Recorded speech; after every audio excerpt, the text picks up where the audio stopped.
ある日、家に帰ると、私の部屋が空っぽになっていた。何これ？どういうこと？呆然とする私の背後から、勝ち誇ったような兄嫁の声が。子供を産めない生産性のないおばさんは邪魔なの。出て行きなさい。彼女は独身の私を追い出し、実家を乗っ取ろうとしているのだ。そんなの絶対許せない。あんたの悪巧みを徹底的に追求してやるわ。私の名前は清美。ついに40歳になってしまった独身の会社員だ。これまでいい出会いがなかったわけではないけれど、いろいろあって結婚することなく過ぎてしまった。寂しいなぁと思うこともあるが、まあ人生いろいろ。結婚だけが全てじゃないと割り切れる年齢になった。独身はとにかく気楽だ。それに親の介護のこともある。私には兄が一人いるが、実家から遠く離れた場所に住んでいる。兄はやりたい仕事に就くため地元を離れ、父が3年前に他界したので、母は一人暮らしになってしまった。実家からそう遠くない場所に住んでいた私は、高齢の母が心配になり、思い切って母と同居することにした。今は母と2人、女同士の気楽で平穏な日々を満喫している。ただ、母は頭はまだまだしっかりしてるのだが、1年前に足を骨折して足腰が不自由になっている。杖を持って歩くのが困難で、移動はもっぱら車か車椅子。家の中でも不自由なことが多く、介護が必要な状態になってしまった。そんな母の介護ができるのも、私が独身で家に一緒に住んでいるから。これが嫁に出た立場だったら、もしくは遠くに住んでいたら、なかなか難しかっただろう。だから私は独り身でよかったんだよね。と、自分では満足なのだが、それを心よく思わない人がいる。兄嫁だ。兄は年の差婚をしたので、兄嫁とはいえ私より年下の30代前半。若い義士である。遠くに住んでる兄一家だが、一応お正月とお盆くらいは帰省してくる。だが、なぜかその度に兄嫁の私への当たりが強い。今年のお正月も兄一家が帰省してきた時、兄嫁が近づいてきて耳元で囁いた。清美さん、相変わらず実家に帰省してるの？と。いえ、私は別に帰省しているわけでは。40にもなって実家住まいで独身なんて、パラサイト以外の何者でもないでしょ？そうでしょうか。そうよ。私なんて子供3人育ててるでしょ？わかる？この意味。意味とは？日本は人口が減ってきてるでしょ？うちは人口増に貢献しているの。あなたみたいな独身は本当に害悪よ、害悪。害悪？人口を減らして楽しい？一生独身なんて生まれてきた意味あんの？そこまで言うか。せめて一人くらい子供産めば？言われたことに内心ぐさっとくるものがある。私はいろいろあって独身だが、結婚したいと思った相手はちゃんといたのだ。けれど、私の体にはちょっと問題があって、わかりやすく言えば、子を産むことができない体なのだ。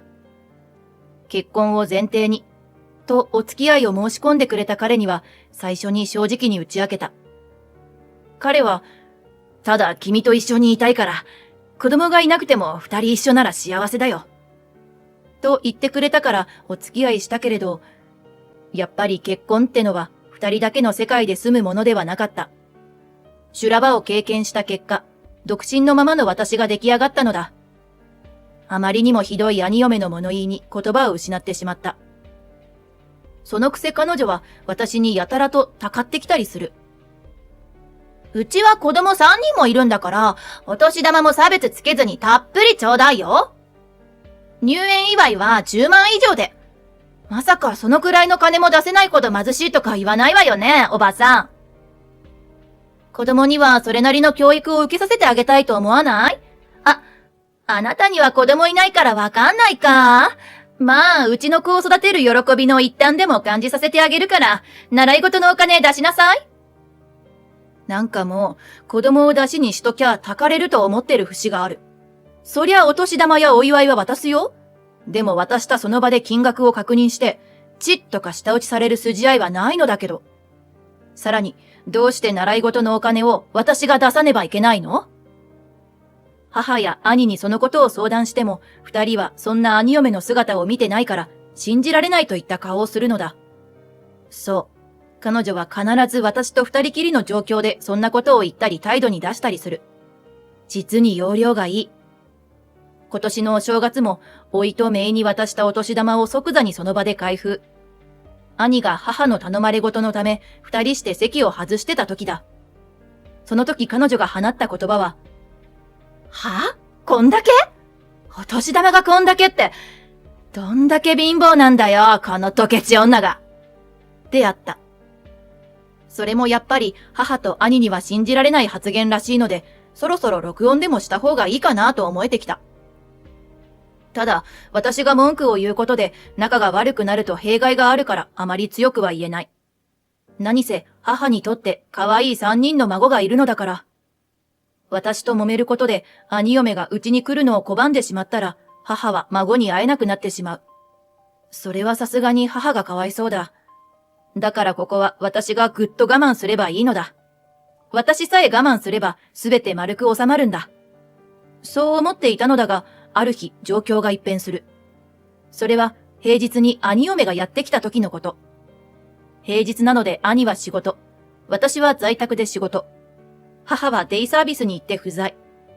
子供らは保育園の後、兄嫁の実家で預かってもらうとかで、彼女一人での来訪だった。珍しい。何事？と思ってたら、この家で同居しようと思うの。と話を切り出した。は？寝耳に水とはこのことか。やぶから棒に何を言い出すのだろう。同居って？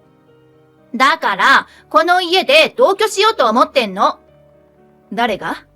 私たち家族。どこに？だから、この家に。なぜに？4人目を妊娠したからよ。なんですと？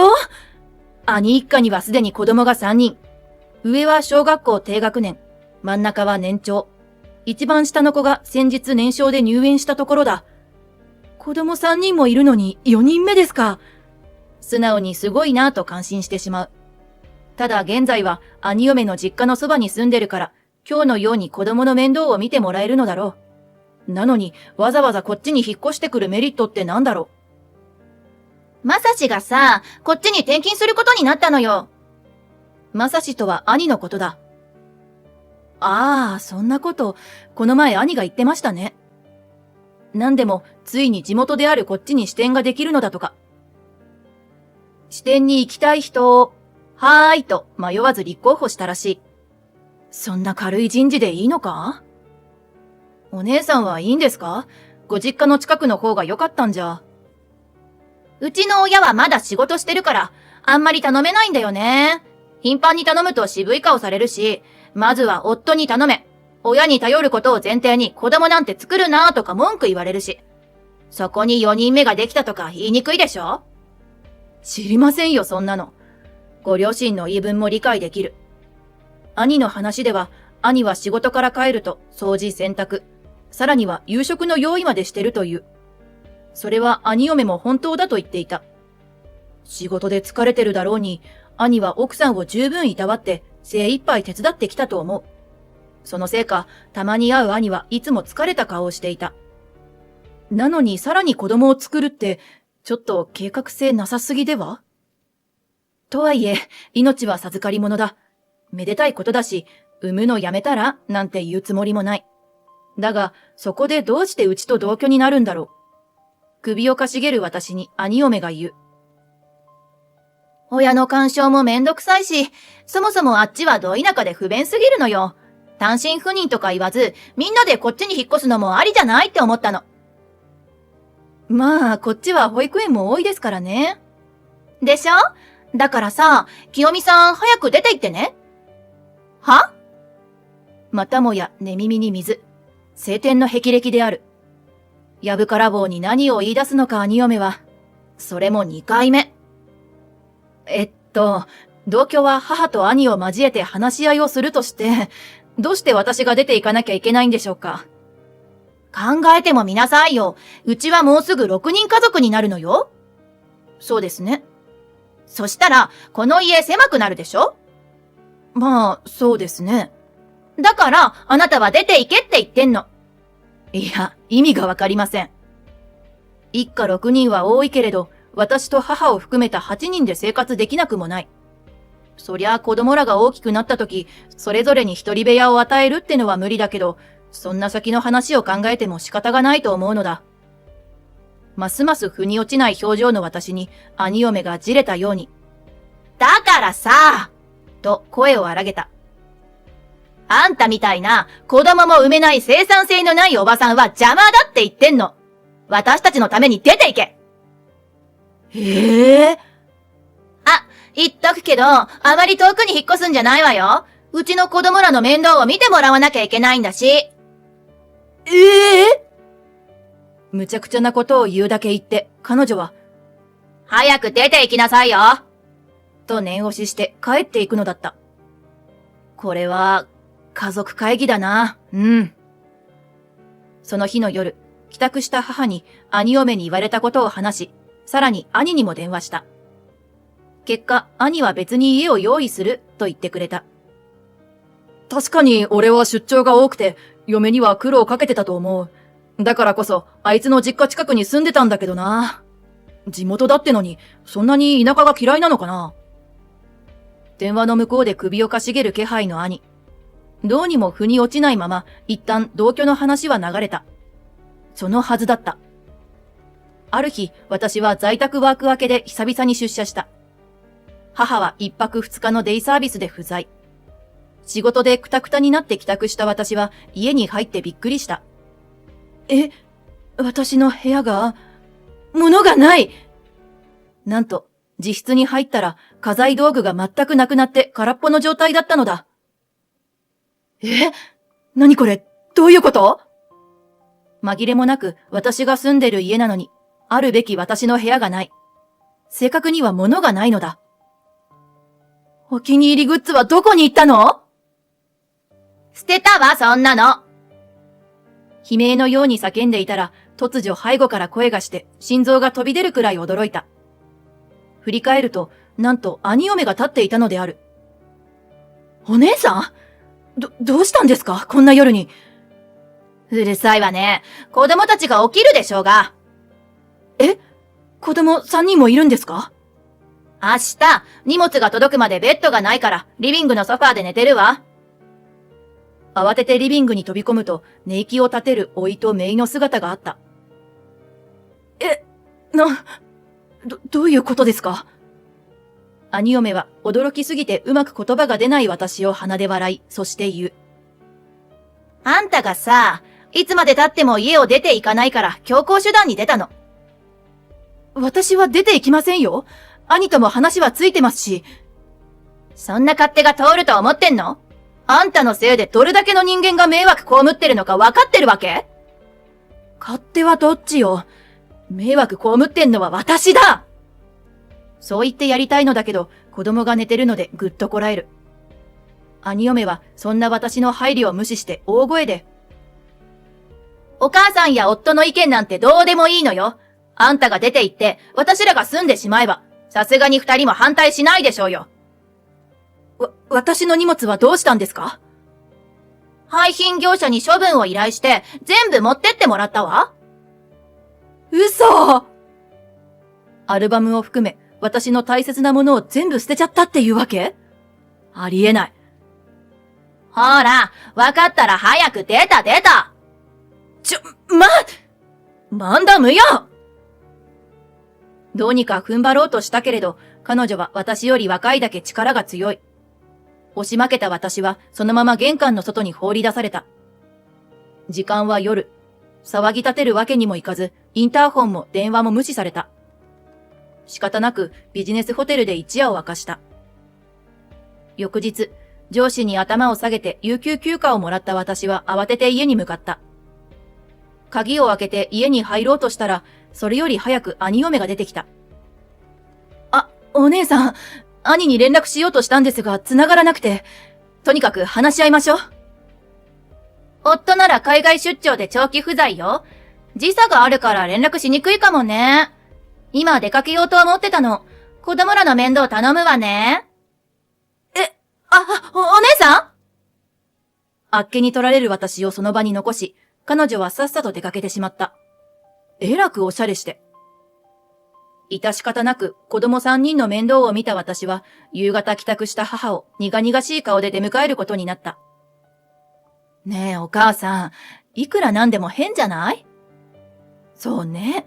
まさしの意見も無視して、ちょっと強引すぎるわよね。子供3人放置して出かけるなんてありえないわ。子供を預けるなら、やっぱり自分の実家がいいでしょうに。そうよね。こっちに住むメリットって本当に何なのかしら。そういえば、ずいぶんおしゃれして出かけたな。そうなの？ひょっとしてそこに何かヒントがあるのかもね。母の言葉にうなずいた私は早速更新所に調査を依頼した。それから1ヶ月後、私は大慌てで探した単身者用のアパートを仮の住まいとして生活している。実家の私の部屋はすっかり兄嫁の好きに改造され、以前の姿は見る影もない。勝手なことをするなと兄は激怒していたが、彼女は住んでしまえばこっちのものと主張してるらしい。しかも、あなたは仕事が忙しくてあまり家にいないでしょ？家族一緒がいいと思ってついてきたけど、子育ては本当に大変なんだから、同居して手伝ってもらうのは当然。とも言ってるらしい。母は介護が必要な状態だと言えば、清美さんがいるでしょ？どうせずっと家にいて暇なんだからさ。なんてことも言われた。私は在宅ワークが基本なだけで暇人ではないのだけど、だが兄嫁は頑として私を家に戻さない気だ。けれどそんな勝手が永遠に通ると思わないでいただきたい。話し合いをするぞ。という兄の有無を言わさぬ一言で、本日、家族会議開催と相なりました。なんなのよ。お腹の子に触るから早く終わらせてよね。兄嫁はまだ膨らんでないお腹をさすりながらぶつくさ言っている。それを無視して、兄と母と兄嫁、そして私の大人4人がリビングで顔を突き合わせて座った。ちなみに子供3人は休日保育をお願いして預けてある。まずはお姉さん、私の私物を勝手に処分したこと、謝ってください。私の言葉に兄嫁は鼻で笑って、とっとと出ていかなかったあんたが悪いんでしょ。と悪びれることなく言う。子供も産めないような奴は、小汚いアパートにでも住んでりゃいいのよ。産めないのは確かですが、私は母のために同居してたんです。でもお母さんは、あんたより孫と一緒に住める方が幸せよ。そう言って母の顔を見る兄嫁。母は、そりゃ孫と一緒に住めるのは嬉しいけど、と言う。それを聞いて勝ち誇った顔をする兄嫁。ほら見なさい。今の聞いたでしょ？生産性のないあんたより、私たちが一緒に住む方がよっぽど有意義だっての。でもね、兄嫁の言葉を無視して母は続けた。本当の孫ならなんだけどね。と。え？兄嫁は母の言葉の意味を理解できず、きょとんとした。その時、兄が大きな封筒をスッと差し出した。これは？お前の浮気調査結果だよ。兄は静かに答えた。え？驚いた兄嫁がぎょっとして兄を見るが、兄は淡々と言葉を続ける。気づかれないとでも思ったのか？何の話を？私は浮気なんてしてないわ。そうか。じゃあこの写真は合成なのかな？否定する兄嫁に、兄は封筒から数枚の写真を出して机に広げた。そこには、いや！兄嫁とどこぞの男がイチャイチャする場面が撮影されていたのである。変だと思ったんだよ。子供の面倒を見てくれる実の親から離れて、こっちに強引に引っ越してきたのが。だって、都会の方が便利でしょ？でも、結局育児サービスなんて使わないで、清美に育児を押し付けてるじゃないか。私だって息抜きしたいわよ。だったら今日みたいに育児サービス使えばいいだろ。お金がもったいないじゃない。お金は十分渡してあると思うけど。将来のために貯金してるんだもの。通帳の残高がゼロってのはどういうことなんだ？そう言って兄は通帳を広げた。見事にゼロである。ちょっと、何勝手に見てるのよ。家の金なんだから、当然俺にも見る権利はあるさ。で、将来のための貯金ってどこに？別の口座に。へえ、じゃあその通帳見せてよ。今ないの。どこにあるんだ？どこまで嘘をつき続けるつもりなのかと見ていたが、結局そこで兄嫁は言葉に詰まった。そんなに熱くないのに、彼女の額に汗が滲んでいる。天井裏かな？その瞬間、兄がダンと机を激しく叩いた。いい加減にしろ！お前、この写真を前にして、まだ言い逃れできると思ってんのか？ごめんなさい。つい出来心で。お前、こっちに住んでる男とずいぶん前から。それこそ結婚当初から関係持ってたんだってな。相手の男から聞いたぞ。嘘？なんであいつと話を？相手にも家庭があるから、嫁にばらさないでほしいって向こうの条件飲んで全部話してもらったんだよ。なんですって？あいつ裏切ったわね？裏切ったのはお前だろうが。彼女は鬼の形相の兄に焦りまくっていたが、徐々に開き直ったのか、いつの間にか汗は止まっていた。そして、浮気の件は、まあ悪かったと思うわ。もうしない。当たり前だろ？でもね、離婚はしない方がいいと思うわ。子供は女親と一緒の方がいいし、何より私のお腹には新しい命が宿ってる。子供と離れたくないでしょ？と言って兄嫁は私を見た。生産性のない娘に子供は期待できないし、離婚して私と子供が出て行ったら、二度と孫は抱けなくなる。それでいいんですか、お母さん。そう言って母の方を向いた。無言の私たちを見て、兄嫁は勝ち誇ったように笑った。ほらね、生産性のないおばさんは邪魔なだけでしょ？そんな奴は出て行って当然よ。鼻息荒く兄嫁はふんぞり返るのだった。だが、その時だった。母が、じゃあ、私にとって生産性の全くないあなたも、子供と一緒に出ていくべきだわ。と静かに言ったのである。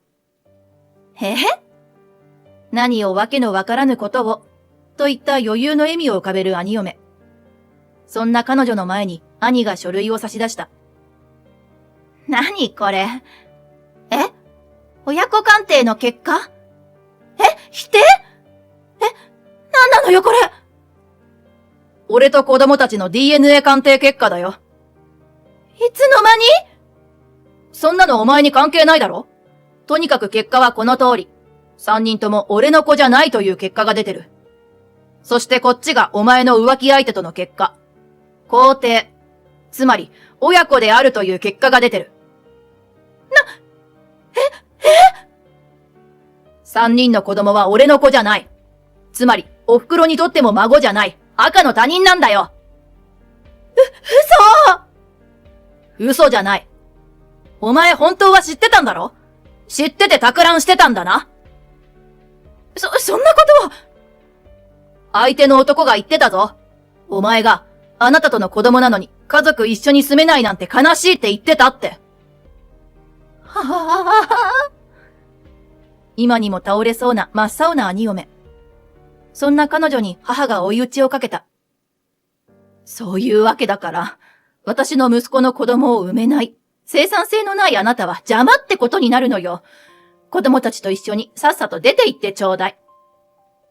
そんな、私たちを路頭に迷わすの？あんな幼い子供たちを？この人でなし？同情を誘おうと兄嫁が叫んだ時だった。人でなしはお前だろうが！私たちとは別の大きな声が部屋に響き渡った。兄嫁が背後を振り返って目を向いた。お父さん？どうしてここに？お母さんも？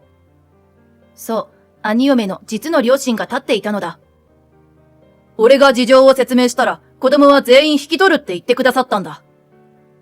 このアホ娘が、親としてこんな情けない話があるか！ごめんなさい！どうやら兄嫁は父親には頭が上がらないらしい。青い顔で泣きべそをかいている。まさしくん、そしてお母さんに清美さん。本当にうちのアホ娘が申し訳ありません。慰謝料は必ず払わせますので。え？慰謝料？ちょっと待ってよ！私そんなの払えない！あ、お父さんが払ってくれるの？そんなわけあるか！立て替えてやるが、一生かかってもお前に払わせるからな。そんな…マジで泣き出す兄嫁を有無を言わさず父親が連れ帰った。ひたすら恐縮して私たちに頭を下げていた母親の姿が印象的だった。まともなご両親なのに、あんな娘が育つんだよな。子育てって難しい。どこかのんきにそんなことを考えてしまうのだった。その後、兄は無事に離婚した。慰謝料と浮気で使い込んだお金は、向こうのご両親が立て替えて一括で支払ってくれたそうだ。子供たちは実家に引き取られた。これまでも頻繁に預けられていた実家なので、子供たちは戸惑うことなく元気にすくすく育ってるらしい。子供に罪はない。ずっと実の子だと思ってた兄は少し寂しそうにそう言った。突然他人だと言われて受け入れられるわけないよね。兄の心の傷がいつか癒えることを私は願ってる。そんな兄に良縁があり、本当の子供を授かるのは3年後のことだが、まあそれは別の話にして。元兄嫁はというと、4人目を出産したので念のためにと検査したら、やっぱり兄の子ではなかった。親の厳しい監視のもと、しばらくは朝から晩まで必死に仕事をしていたようだが、浮気相手とは証拠りもなく関係を続けていたようだ。結局向こうの奥さんにもバレる事態に。修羅場の後、さらに慰謝料の支払いが発生し、両親に家を追い出されたそうな。その後、彼女がどうなったかは誰も知らない。私はといえば、相変わらず母の介護をしつつ、平穏な日々を送っている。実は、彼女が処分した私の私物は、その日のうちに廃品業者に連絡して、すべて取り戻していた。そんな平穏なある日、懐かしい顔が私の目の前に現れた。久しぶり。面前で微笑んでいるのは、かつて結婚まで考えた彼。君のことが忘れられず、独身を続けている俺に、さすがに両親も折れたよ。弟が結婚して孫が生まれたっていう実に勝手な理由もあるんだけど、結婚は俺の好きにしていいって。あっけに取られる私に彼は指輪を差し出した。遅すぎるかもしれないけど、俺は君以外考えられないんだ。お母さんの面倒も一緒に見させてほしい。だから、どうか俺と結婚してもらえないかな。こらえきれず、涙で顔をぐしゃぐしゃにする私。優しい笑みを浮かべる彼の胸に迷わず飛び込んだ。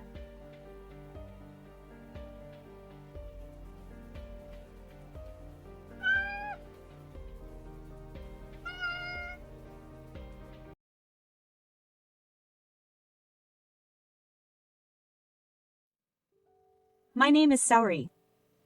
I'm 38 years old and enjoy going for walks with my husband. We spend our days peacefully and carefree with our children. Today, I'd like to tell you about the day when I was able to do the biggest gutsy pose of my life. It was 3 years ago. I had just married my husband and was working at a small supermarket in town to support the family. It was a family-run supermarket, not a chain store. I wanted to say that it was easy to work surrounded by local people, but the president's wife was an incredibly autocratic person. The president was a very timid person who couldn't even voice the slightest objection. Instead, the president's wife, who is 56 years old and 4 years older than the president, was the one who had the most influence in the store. She had made a grudge against me since the first day I started working there. "Oh, sorry, you're dressed up for work again today. I wonder if young people should dress up even at work. Time and place are important. It was a morning greeting that made it hard to tell whether she was complimenting me or criticizing me. By the way, she was wearing jeans and a shirt from Uniqlo that day. It wasn't particularly fashionable, but I guess I looked like a total jerk to the president's wife, who was completely unfeminine in her sweatshirt and tracksuit. The president's wife would often tease me and treat me like a young person whenever I refused. I wanted to say that 35 is young, but most of the people in this workplace were in their 40s and 50s, and I was certainly the youngest. She took advantage of that. The president's wife would naturally be rude when she greeted me in the morning, but at lunchtime she would say things like, "You're eating your lunch without even offering tea?" And, "The slippers in the break room are all over the place, but shouldn't the lower-ranking employees be lining them up properly?" There was no such rule in the first place, and the other part-time workers would just smile wryly and say, No, you don't have to do that." The president's wife was the only one who ordered me to do odd jobs. No matter what, she was the one in power, so I had no choice but to listen to her. I served tea, cleaned up, and even organized the newly arrived inventory, even though I wasn't told to. The other part-time workers would see me like that and say, "Don't worry about what your wife says." He told me it was a day off. That was my only consolation. But if I didn't do it, I'd be blamed again the next day. As a married person, it's hard to quit this job and immediately move on to a final job. Even in the interview, they asked me about my children's plans and said, "You can't work here for long, can you?" And I hadn't even been working at this job for a month. I quit now and moved on. If I changed jobs so quickly, they'd definitely ask if there was a problem. It's quite difficult for a married person living in a commuter town that's in a delicate position, neither rural nor urban, to find a part-time job. I could probably just go work somewhere else, but I wanted to find a place that would cover all transportation costs, and if I had to use the train, I was worried about delays. If I was delayed, I'd have to pay extra transportation costs, and there are quite a few times when I don't get them back. Finding a job to help support the family is surprisingly difficult. You can't find a good job unless you have luck and timing on your side. So I couldn't bring myself to just quit this job that was only 5 minutes from my house and take on a final job, and at the time, I had no choice but to listen to what the president's wife had to say. "Sorry, I have a bad day off tomorrow, but please come to work." I couldn't help but say, at the sudden words of the president's wife. "No, there's a part-time worker, Mishima, right? She's off today with the flu. We're short-staffed, so please work 4 days starting tomorrow." Huh? She asked me to work consecutive days, but that's already my 5th consecutive day. If I come to work tomorrow, which is supposed to be my day off, I'll get 6 consecutive days, and then 4 consecutive days. Oh, I don't want to think about it. But the president's wife asked me to. She just said, "Don't make any decisions without my permission," and left. What's wrong with the Labor Standards Act at my company? That's what I thought at the time, but when I heard that the limit for consecutive days of work was 12, I calculated it from my last day off, and needless to say, my shoulders sank. It must have been her plan. I was being forced to work right up to the limit of the law. To be honest, we have enough staff. I couldn't accept why she was making me work consecutive days, but at that time, I had no way to argue back, so I had no choice but to go to work in silence. Now that I think about it, there must be a lot of people like this who work at black companies. Anyway, it was a week after I somehow managed to get through the hellish consecutive shifts. A part-time worker who had been working for quite some time suddenly stopped working without permission. She was what you might call a dropout. From my perspective, things weren't going well between the president's wife and the work policy, so I think that was probably the reason. She didn't like the president's wife bullying me, and she gently confirmed the president's wife's feelings.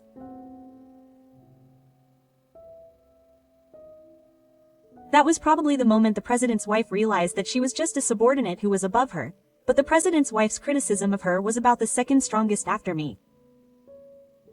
And she didn't listen to what I said and resisted, so this is what happened. I had seen her too, and I was shaken by the thought that I shouldn't resist and should just keep working hard and complain. Sorry, I'm sorry, but Mr. Ashiba won't be coming to work, so can you come in tomorrow instead? Huh? I came in to cover for the person who dropped out the other day, but it can't be helped. Everyone else can't make it. Then I'll ask you to do it. I guess this decision was made for me, no matter what the reason. Everyone else was taking the high-end option as usual, and some of the free people were saying things like, "What are we going to do tomorrow?" They didn't even ask me if I couldn't make it. They just wanted to push it onto me. The next day, I went to work, suppressing the urge to change my mind, but after an hour, I was told that I had nothing to do today and that there were too many people, so I was sent home. It wasn't just that day.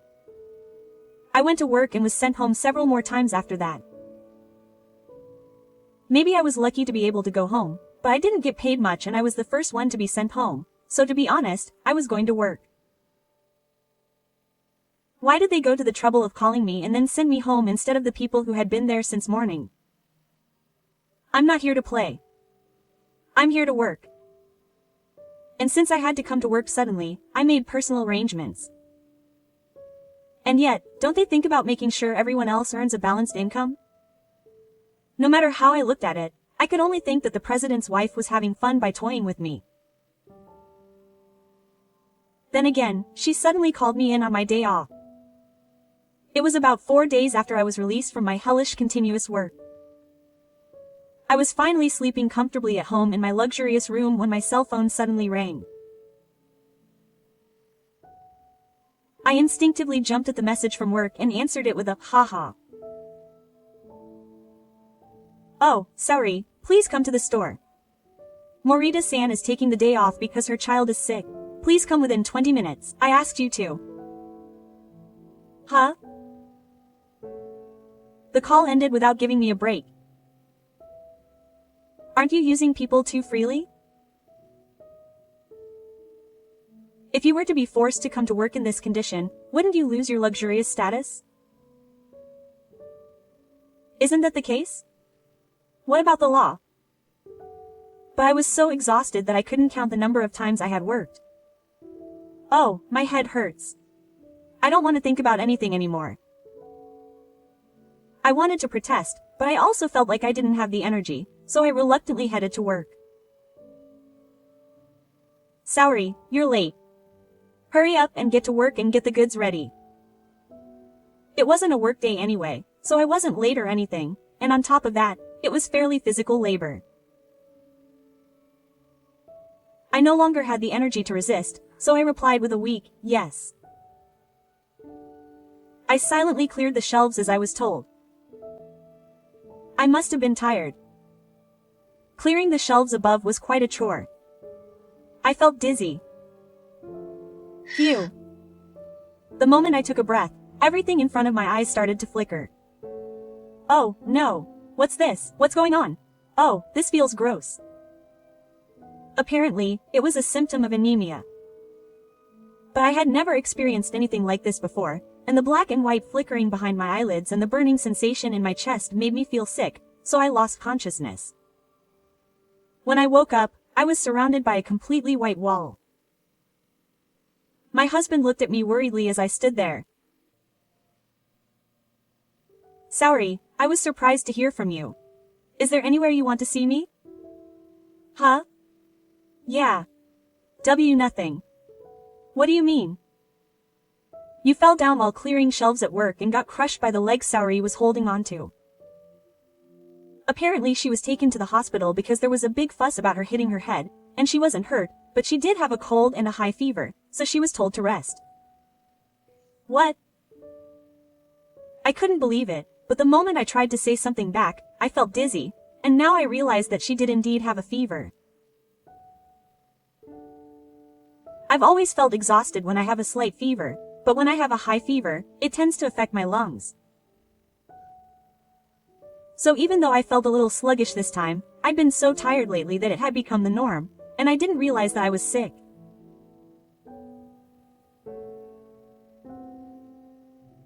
Now that I think about it, I've been sleeping like a log lately, but my husband said he'd buy me something to drink. You're working too hard. He was concerned about me and told me to take this opportunity to rest, so he left the hospital room. The president's wife came in to replace me.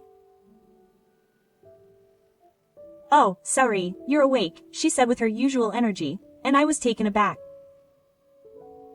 When someone tells me I have a fever, I suddenly become more aware of my health, and it's really good. And yet, here we are. No, are you talking to the president's wife? Saori collapsed while working. Do you remember?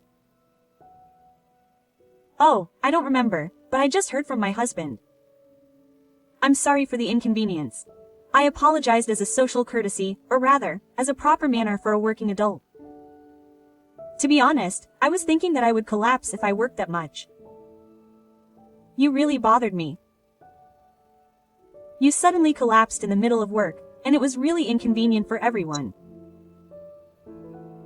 When he said that, I got irritated. He didn't even have a basic dislike for social courtesy, but this is what he said out of the blue. What kind of manager, or rather, as a person?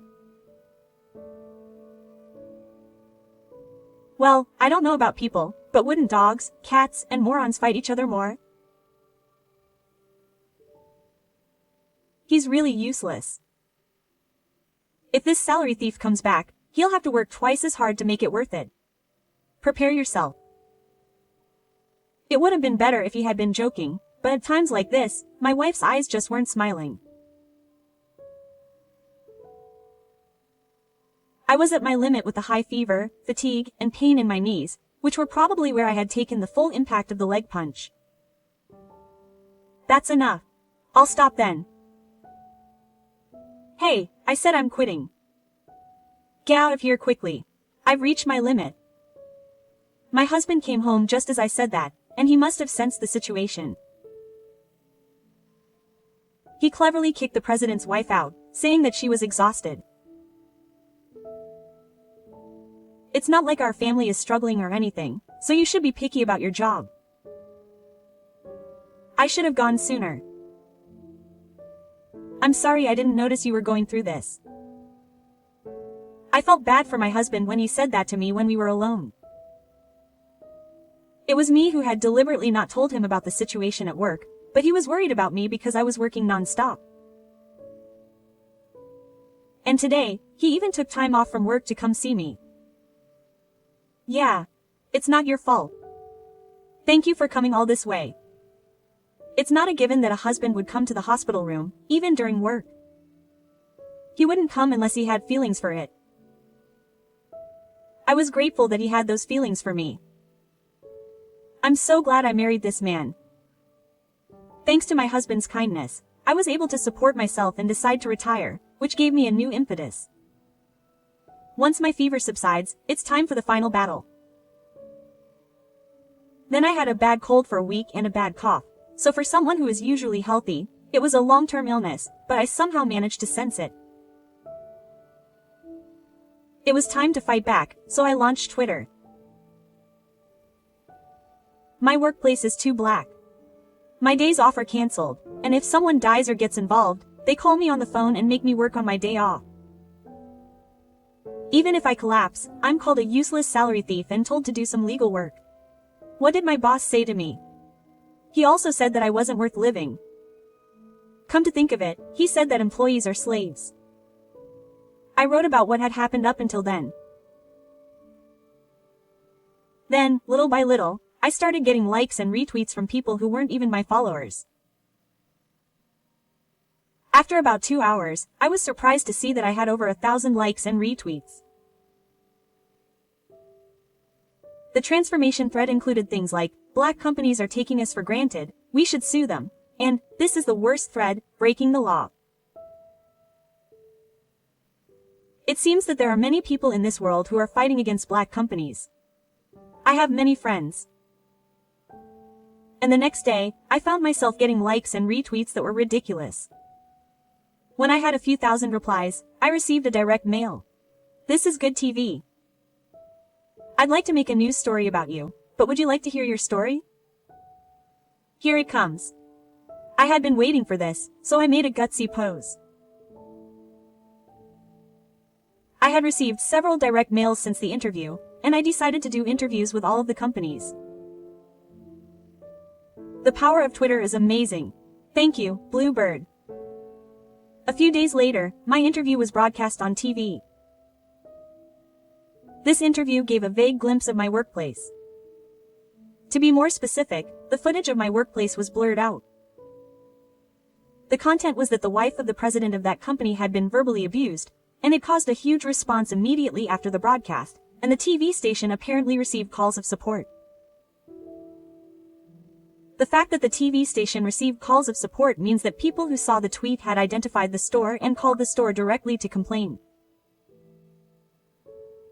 It seems that some of the content was quite scary, almost like a very extreme threat, but that was something that those people did on their own, so it had nothing to do with me. However, since the content was about the president's wife, who was an individual, there's no doubt that she was terrified, even though she was acting tough. She must have been in a lot of trouble. After a while, the president's wife called my cell phone to apologize. Ori-san, it was my fault. I'm sorry. So please calm the commotion. Quote. No matter how you listen to it, she just wanted to calm the commotion, not apologize directly. I didn't expect a heartfelt apology from the president's wife, who is probably rotten to the core, but this message made me even more determined not to let up on my efforts. She threw more fuel on Twitter. To be precise, she revealed what she had done to someone other than me while she was at work. She called the high school that a part-time worker's child had gotten into low-level and stupid. She laughed at an unmarried man and said that even a licensed student wouldn't get into someone like her, and kept calling him ugly. She embarrassed him by hugging a man who was slightly younger than her. Oh man, she was so angry. She must have been more angry than Hanaji. The president's wife, who constantly touches on modern issues, made enemies of both news viewers and people on the internet. The media visited the supermarket every day, and even ordinary people who were uncomfortable gathered there. What was so uncomfortable about it was that there were people who wanted to expose the president's wife's face, which was always blurred out on the internet. The president's wife desperately ran away from the media and the nasty Wataman, and eventually the store was forced to close. And then, about a week after the closure, it closed down. From what I've heard, she practically fled town in the middle of the night. She must have been afraid that the yakas would gather around her and chase her again. For me, she's a very strong ally, but for the president's wife, she's a terrifying presence who you never know what she'll do. But it's just that what I've been doing up until now has come back to me in a slightly different form. I don't feel sorry for her. She just has to accept it. The Zamhamiro revenge plan unfolded exactly as I had imagined. In the end, the host safely concluded the show by saying on Twitter that thanks to everyone, she's able to live a peaceful life.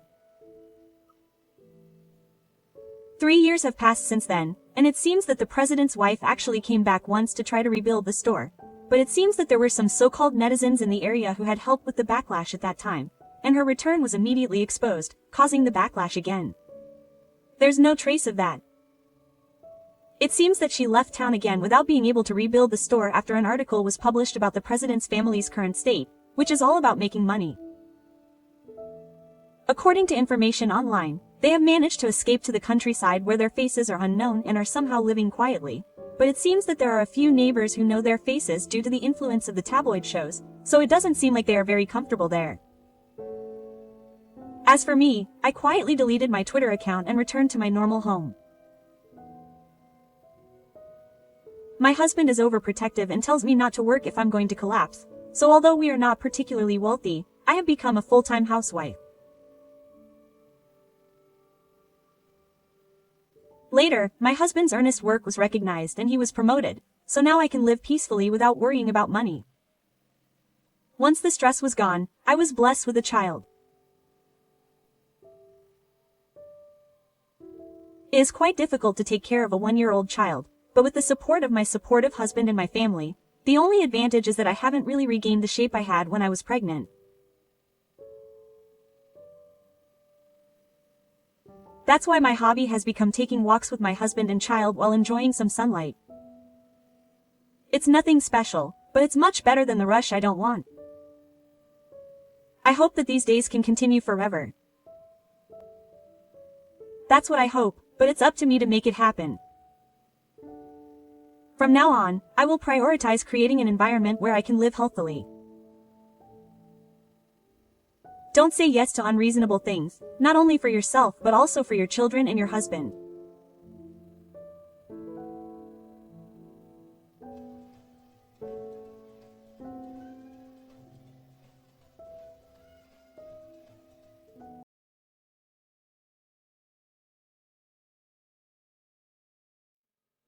主婦だけやってて何が忙しいんだ？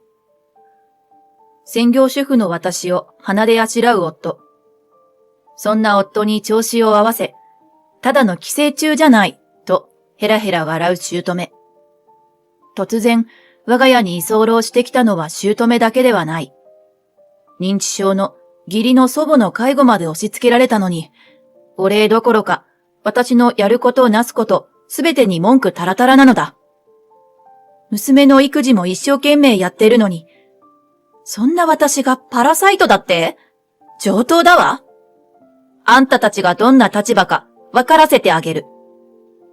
私の名前は志保。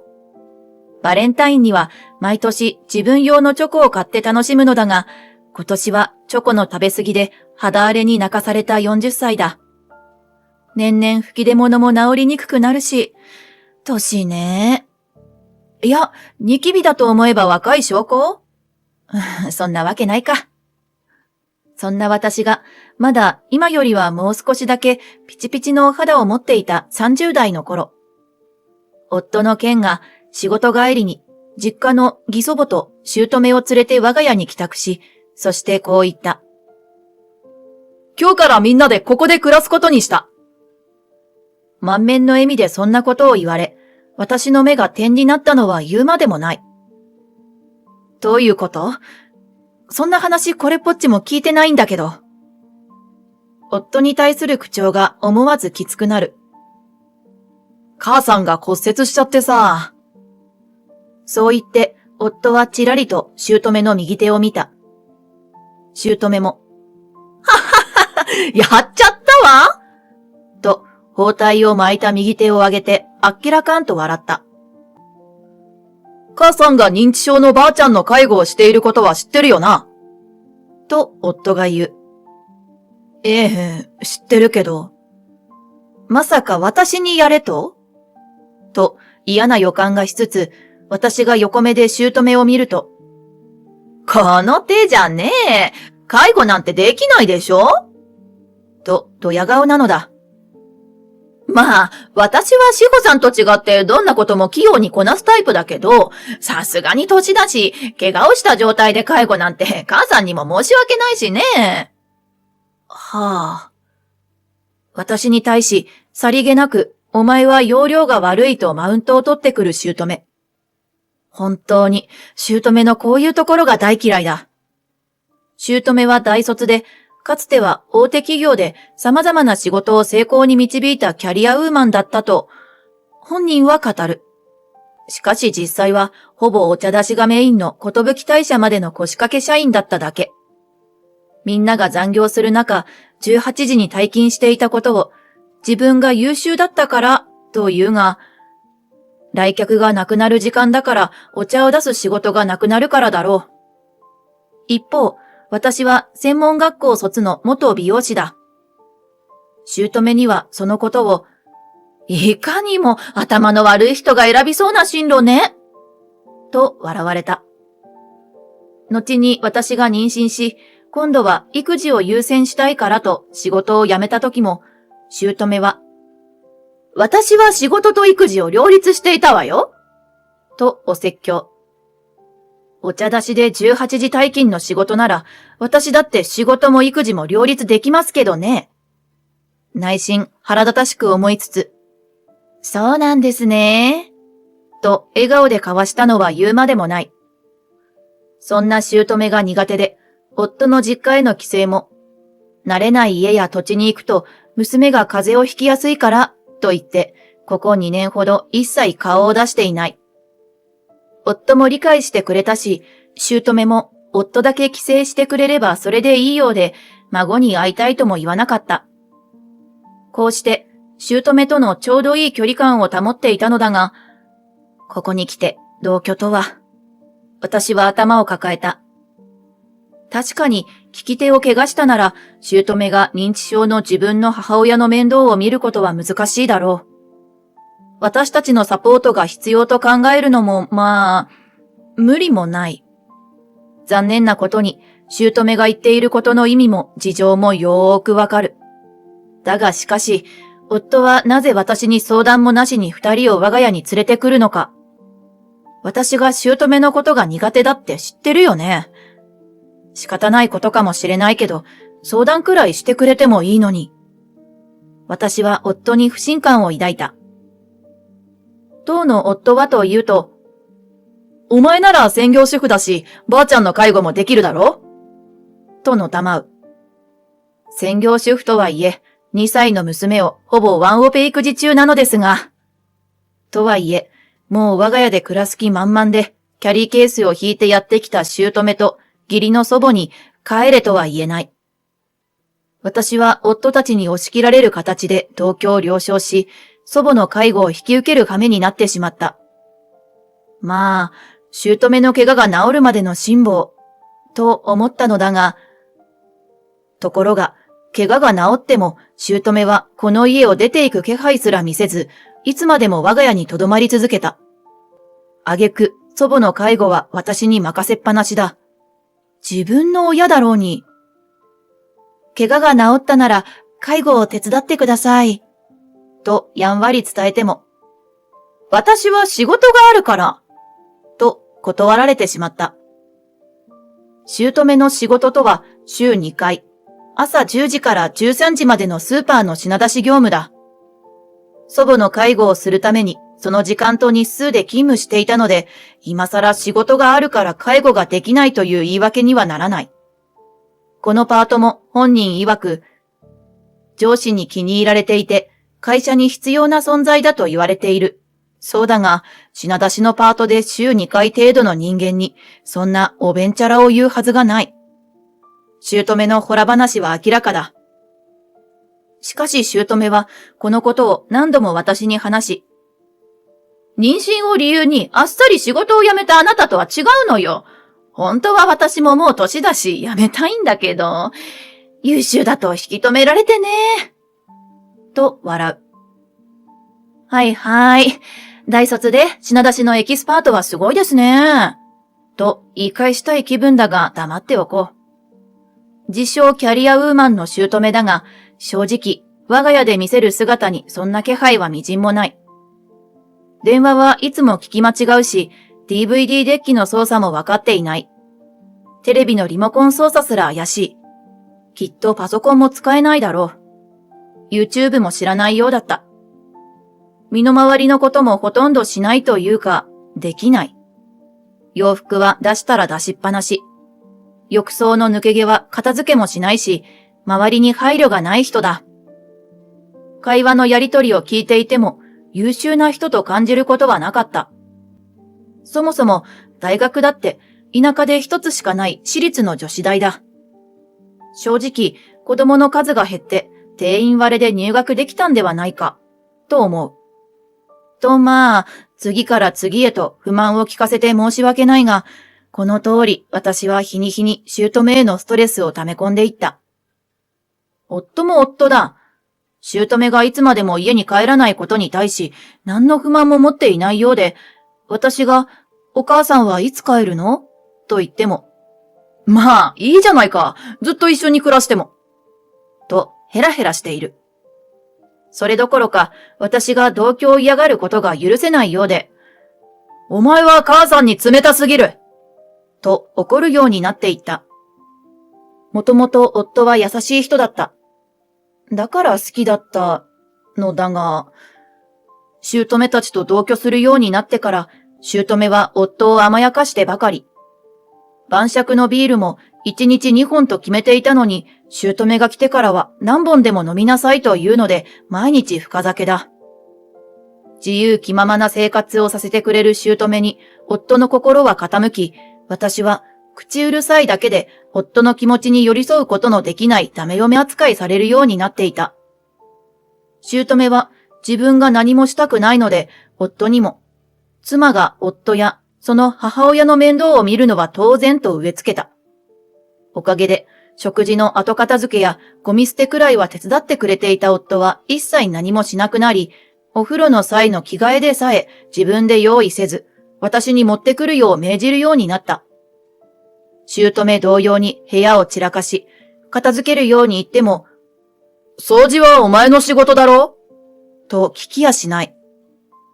飲酒量が増えたせいか、夜は短気になることも増え、小さなことでもすぐ怒って声を荒げるので話をするのも困難だ。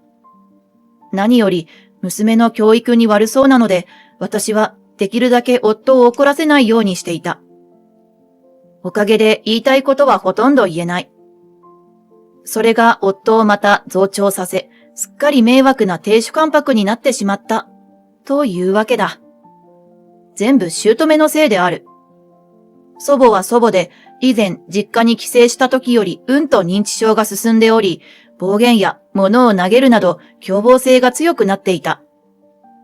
ひどい時は頭を思いっきりグーで小づかれたりする。そんな様子を見ても夫と姑は笑っているだけ。要領が悪いからばあちゃんが怒るんだよ。夫にそう言われた時は怒りで涙が出そうだった。育児や介護で毎日必死なのに、姑は、韓国ドラマが見たいから DVD を借りてきて、などと私に頼む。買い物に行くのだって大変なのに、どうでもいい DVD を借りに行くような暇はない。このところ睡眠時間だってと減っているのに。だけど、それを正直に言えば、姑は怒り、夫に、嫁に意地悪されたとチクる。そして私は夫に叱られ、誰も私の話を聞こうとしないし、私の状況を理解しようともしない。どうしてこんなことになったんだろう。私は日に日に暗い気持ちになっていった。もう身も心も限界だ。ある日、祖母に叩かれた私に夫が、どうしてお前はばあちゃんを怒らせるんだ？本当に要領が悪いな。と怒ったことがあった。私は祖母が食べ物をこぼしたから口元を拭いてあげただけだ。それを祖母は触るなと怒った。だから一度触るのをやめたら口元を拭け気持ち悪いと言って叩かれたのだ。私の要領が悪いわけではないと思う。そんなに言うなら、あなたが介護を代わってよ。何もしないで高みの見物してるだけじゃない。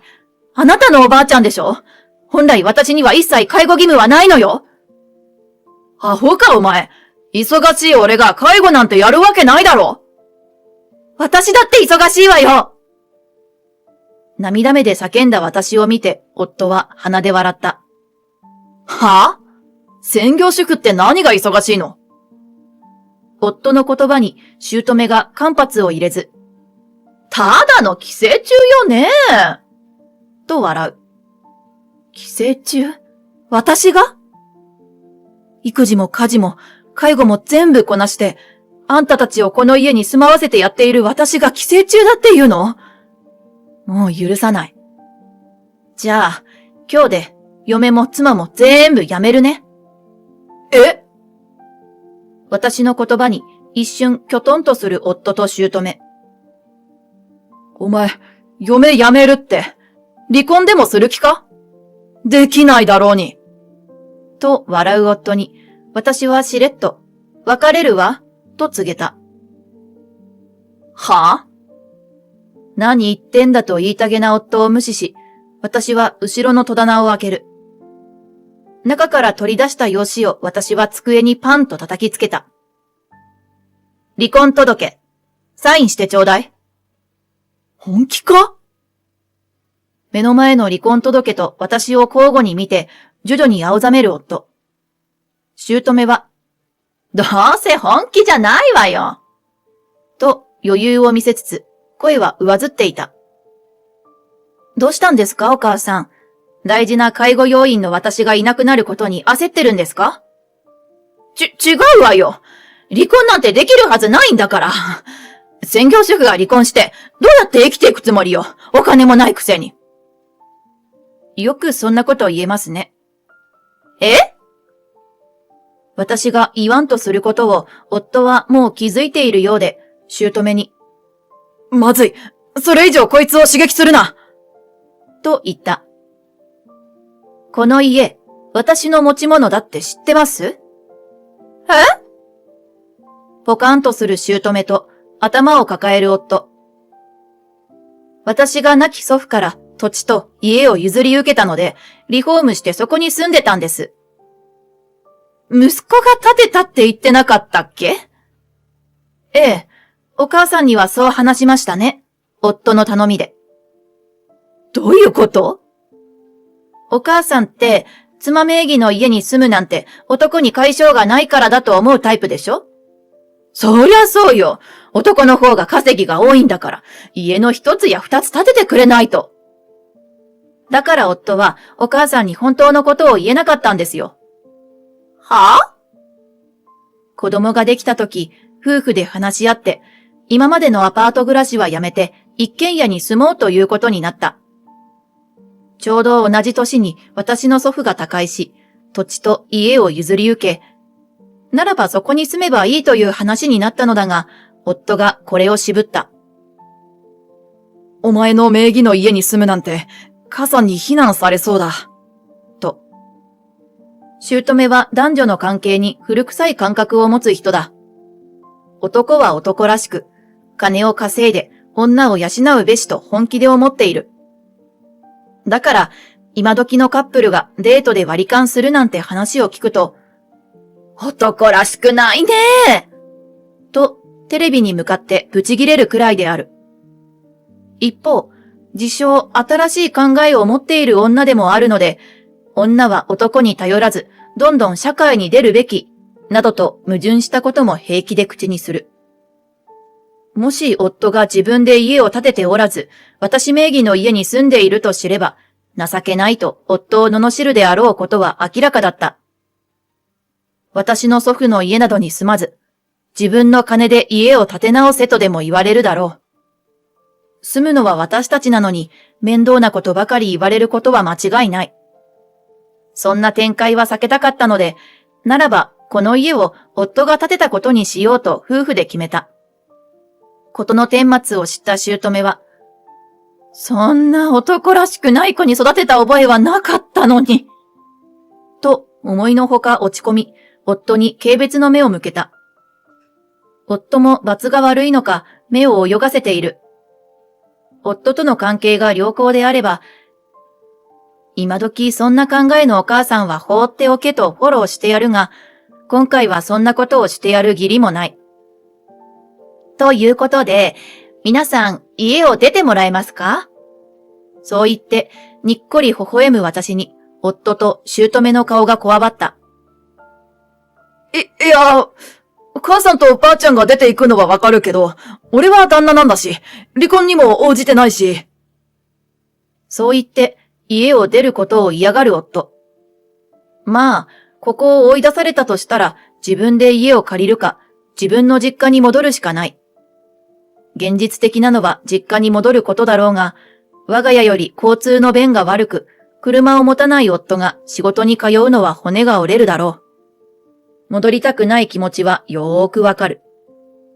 一方、姑も出て行きたくないという様子だった。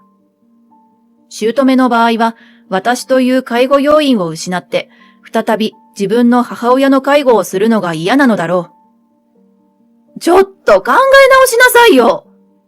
などとのたまえ始めた。いいえ、出て行ってもらいます。そう言って私は、夫と姑の荷物を次から次へと庭先に出した。ちょっと何するのよと姑が騒ぐ。他人の荷物が我が家にあるのはおかしいでしょ？断捨離です。夫も姑も止めようとしたが、私は構わず荷物を外に出し続けた。最後には夫を突き飛ばし庭先に転がす。姑と祖母も決して突き飛ばしたりはしなかったが、かなり揉み合いになって無理やり庭先へ追い出した。静かに窓を閉める私に夫と姑が中に入れろと騒ぐ。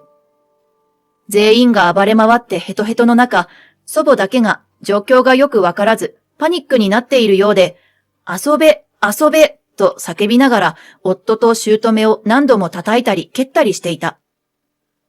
暴れる祖母に何もできず、ただただやられっぱなしの夫と姑。志保さん、見てないで助けてと、姑は私に助けを求めてきた。夫も同様に、ばあちゃんを止めてくれと言うが、私は笑顔を浮かべるだけで窓は開けずにその光景を眺める。いた！もう見てるだけじゃなくて助けなさいと叫ぶ姑。いつの間にか祖母は姑に馬乗りだ。祖母は一方的に姑のおでこをこづいたりしている。夫も巻き込まれたくないと言わんばかりに遠くからその光景を眺め震えている。お母さんはキャリアウーマンだったんでしょ？お仕事がすっごくできる素晴らしい人だったなら、こんなトラブルを解決する方法はいくらでも浮かぶのでは？それとも私と一緒で容量が悪いんですかね？にやっと笑う私に、姑は絶望の表情を浮かべ、ごめんってばと叫んだ。それもそのはず。暴走する祖母の近くにガーデニング用のスコップや草刈り鎌がある。何が起きてもおかしくはない。が、何かあっても不慮の事故だ。私は悪くない。容量のいいお母さんならきっと打開できますよ。と微笑み、私はカーテンを閉めた。まあ何かあったら救急車くらいは呼んでやるかと思って外を見ていたが、姑は自分の母親にやりたい放題された挙句、夫を怒鳴りつけてなんとか祖母の乱暴を止めてもらった。もう私に取り付く島がないことを理解したのだろう。その後は家に戻りたいなどとは言わず、祖母をなんとか夫と姑の二人がかりでタクシーに乗せ、自分たちの家に戻ったようだった。しばらくして、私と夫は無事に離婚した。夫はというと、あの日、祖母の攻撃から姑を守らなかったことを咎められ、以来二人はすっかり不仲になっていた。なんと姑は、ここに住みたければ、あんたがばあちゃんの介護をやれと夫に命じたという。介護をしたくない者同士が責任を押し付け合った末、結局夫が全額負担で祖母を施設に預けることにした。この負担についても、男なんだから払いなさいと姑に言われ、不仲に拍車をかけた。現在二人は絶縁状態という。私はというと、未だに夫から、あの時はどうかしていたと反省の言葉と復縁の嘆願が来る。娘と一緒に暮らしたいらしいが、受け入れる気は一切なく、あなたとは養育費だけの関係よ、ときっぱり断っている。あの一件で、夫の優柔不断な性格が露呈したし、人の意見に左右されて、亭主関白ぶるような奴なんてこちらから願い下げだ。何があっても元に戻る気はない。専業主婦での離婚だったので、確かに最初は大変だったが、実家の両親に手伝ってもらいつつ、今は美容師の仕事も再開している。手に職がある限り、生活には困らないだろう。夫になんぞ頼らなくても強く、たくましく生きていけるのだ。それに、私と娘には新しい家族も増えたし、もう我が家に夫の入る余地などない。新しい旦那ができたのかって？よくぞ聞いてくれました。その通り。お耳が三角で、おひげがあって、にゃーと鳴く旦那。かわいいでしょ。私というものがありながら、隣のメス猫ちゃんと浮気したみたいで。今度子供も生まれる予定。私の子じゃないけど、あなたの子だから責任持って私が育てるわ。なんてね。娘と私と愛病の竹千代。そしてその子たちと一緒に、今後も賑やかで楽しい日々を紡いでいこう。さあ、にゃんこたちに手作りのおやつをあげなきゃ。ささみを茹でてこようっと。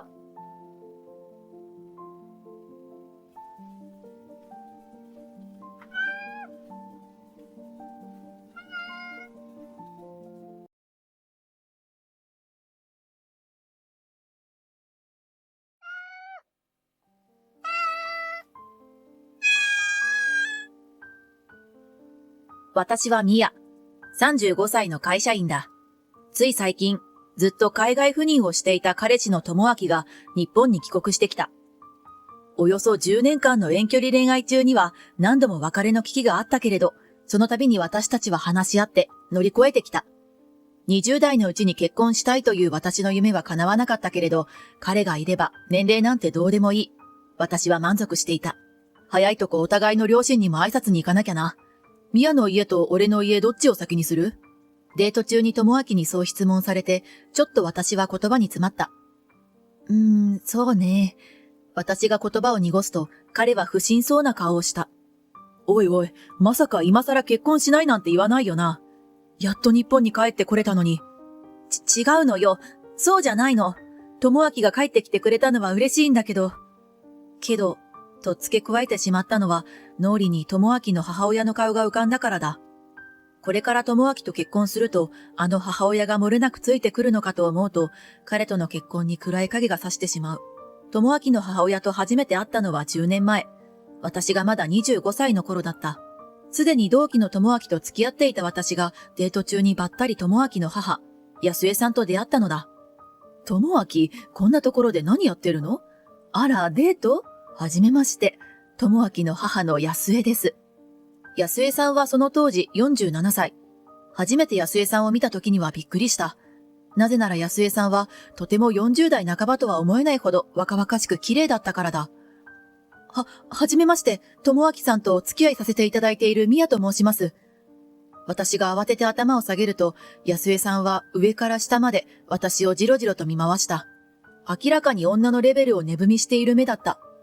私のそんな感想は決して被害妄想ではなかった。なぜなら3人で喫茶店に入り、智明がトイレに入った瞬間、安江さんはこう言ったのだ。智明に彼女がいるらしいってことには気づいていたけど、もっと可愛い子かと思ってたわ。知らなかった。智明って面食いじゃなかったのね。安江さんはいかにも意地悪そうにニヤニヤ笑いながら言った。顔もそうだけど、体型もね。よく言えばふくよか？悪く言えばで。あら、嫌だ。そんなこと言っちゃ申し訳ないわね。申し訳ないなんて全く思っていないくせに。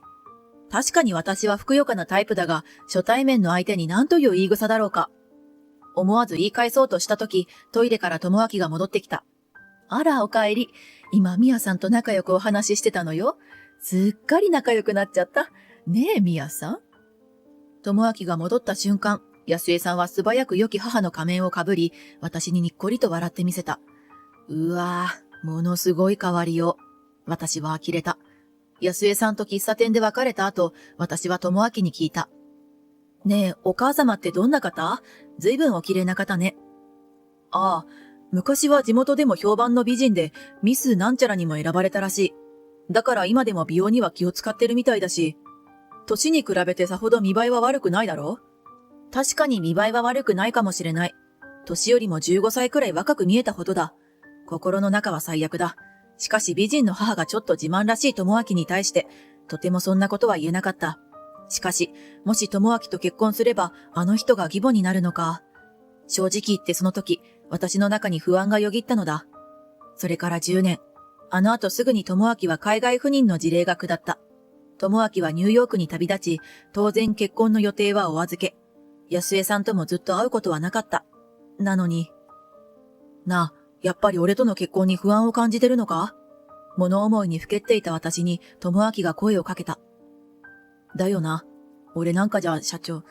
宮のお父さんも不安に思うだろうし。おっと、いけない。つい過去の嫌な思い出にとらわれてしまった。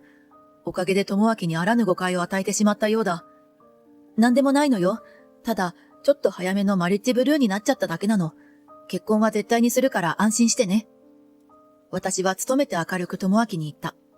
義母となる人がどんな人であれ、別に義母と結婚するわけじゃない。それに10年も経ったんだから、あの人も少しは丸くなっていることだろう。私はそう自分に言い聞かせた。だがそれは、儚い期待に過ぎなかったのだ。翌月の週末、私は智明の自宅に向かっていた。結婚の挨拶ではなく、単に智明の忘れ物を一緒に取りに行くだけだ。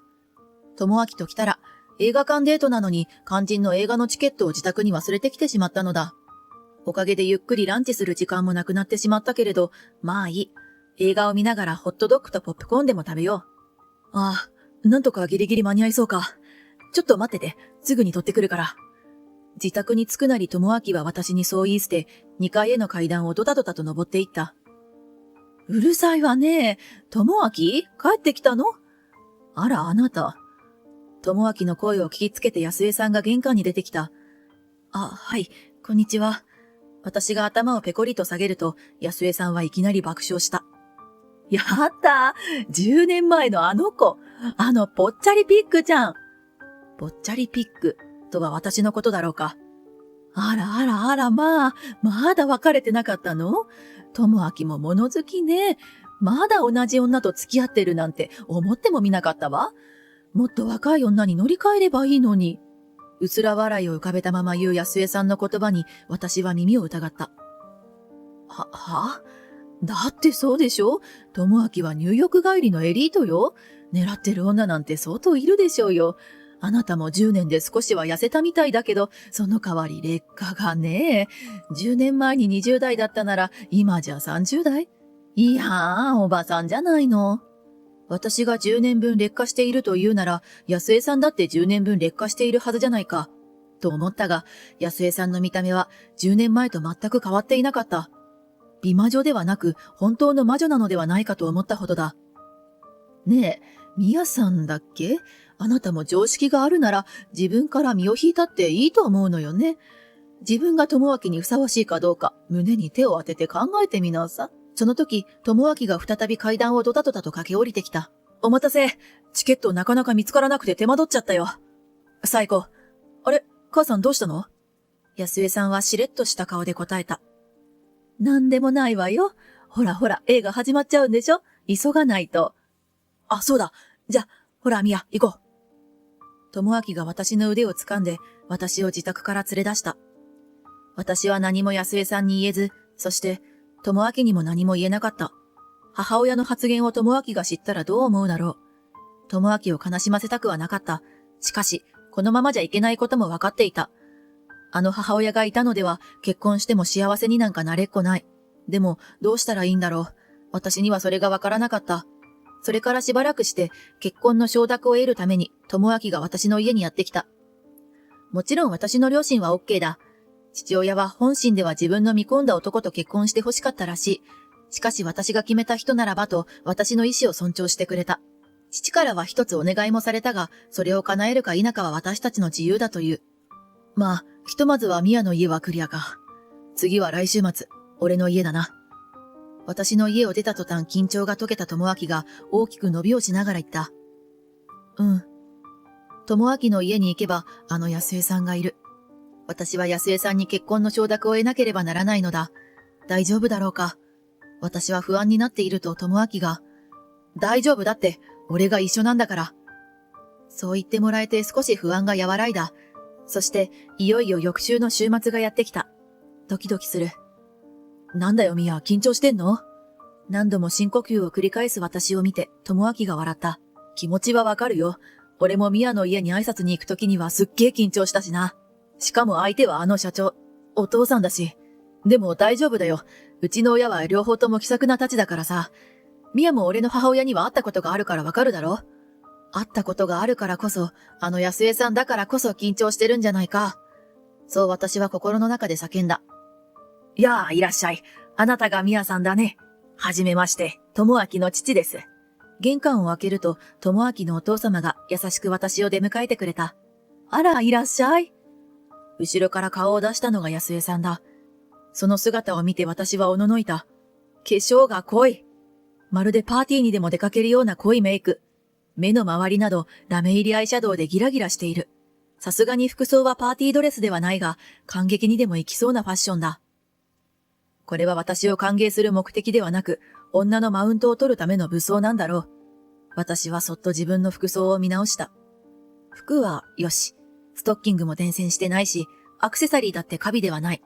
ブラウスもクリーニング上がりでシワ一つない。髪もきちんとセットしたし、メイクだって駅のトイレで口紅を直したばかりだ。とその時、安江さんが私とすれ違いざまに言った。歯に口紅がついてるわよ。慌てて私は口元を押さえた。しかし誰も見ていない隙に私が鏡で確認すると、口紅は歯についてなかった。安江さんは私がうろたえる姿を見て嘲笑うために嘘を言ったのだ。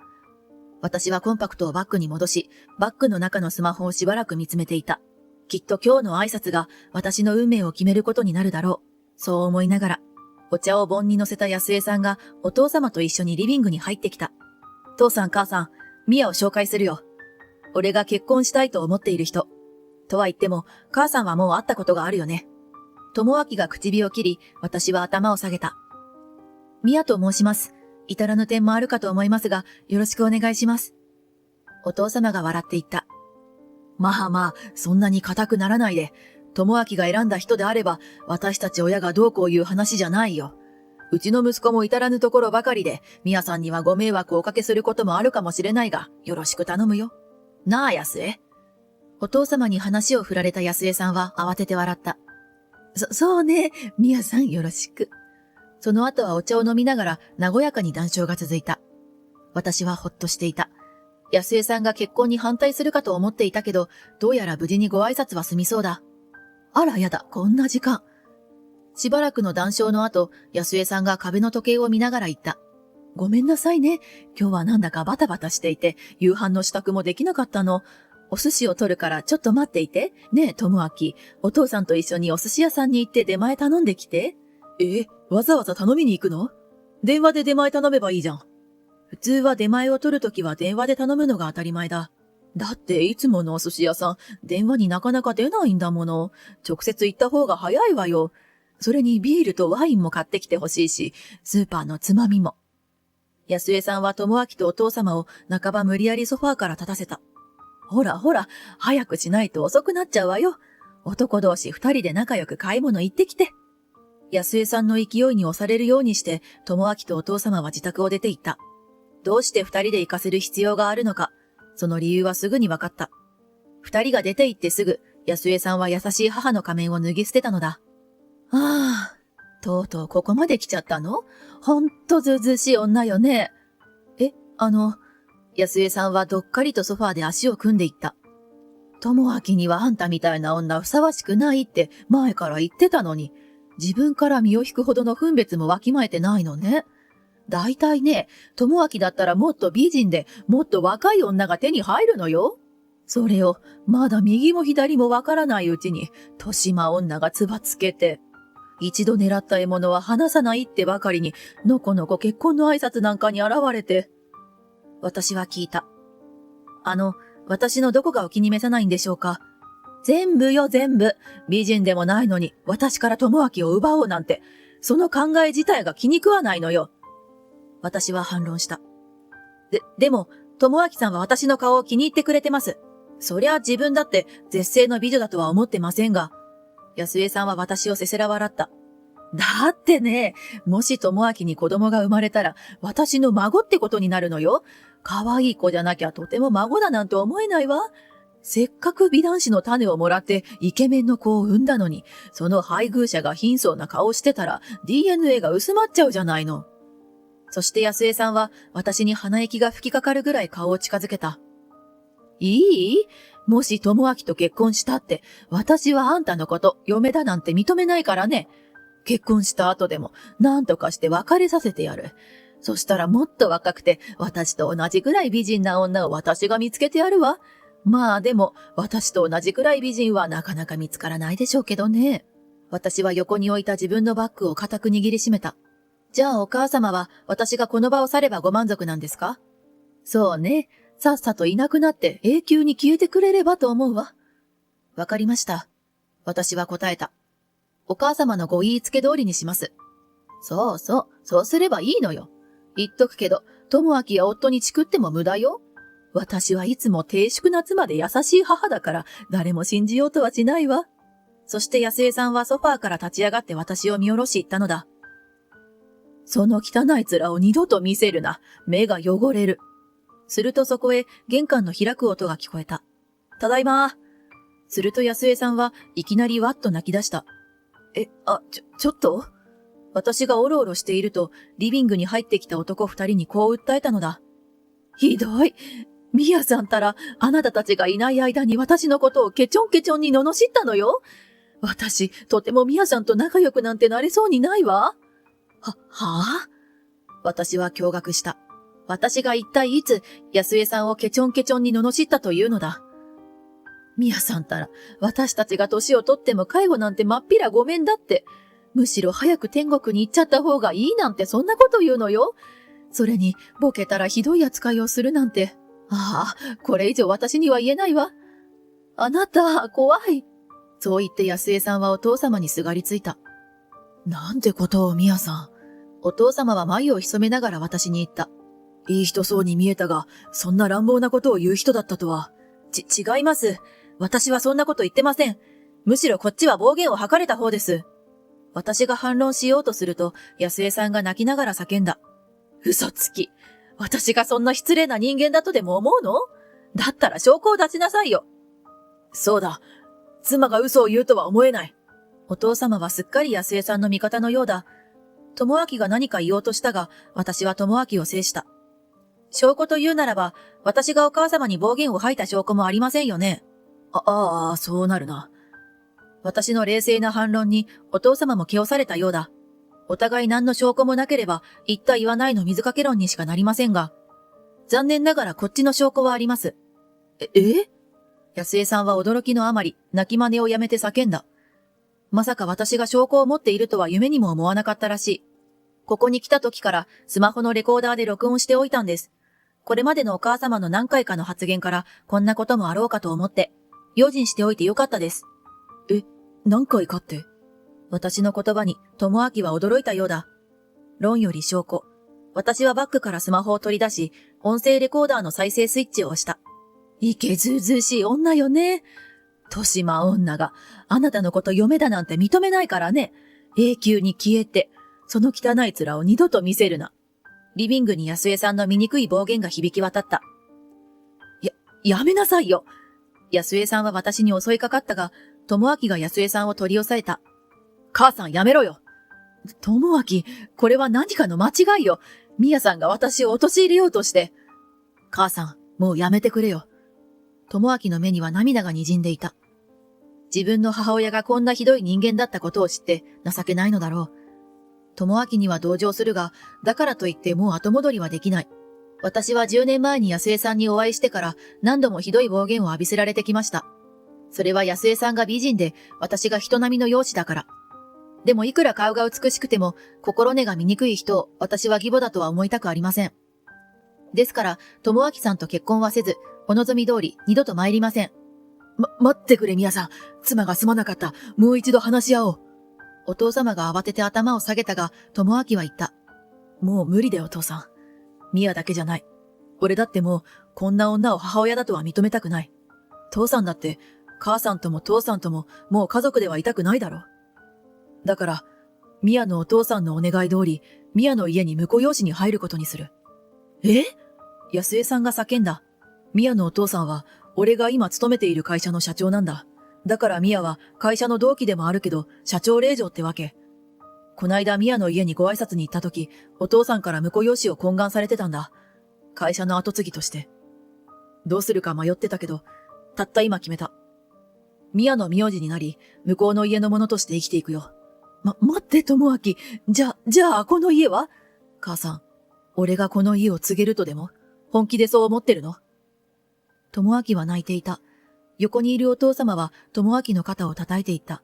そうか、智明が決めたことなら私は何も言わない。お前に悲しい決断をさせてしまい申し訳ない。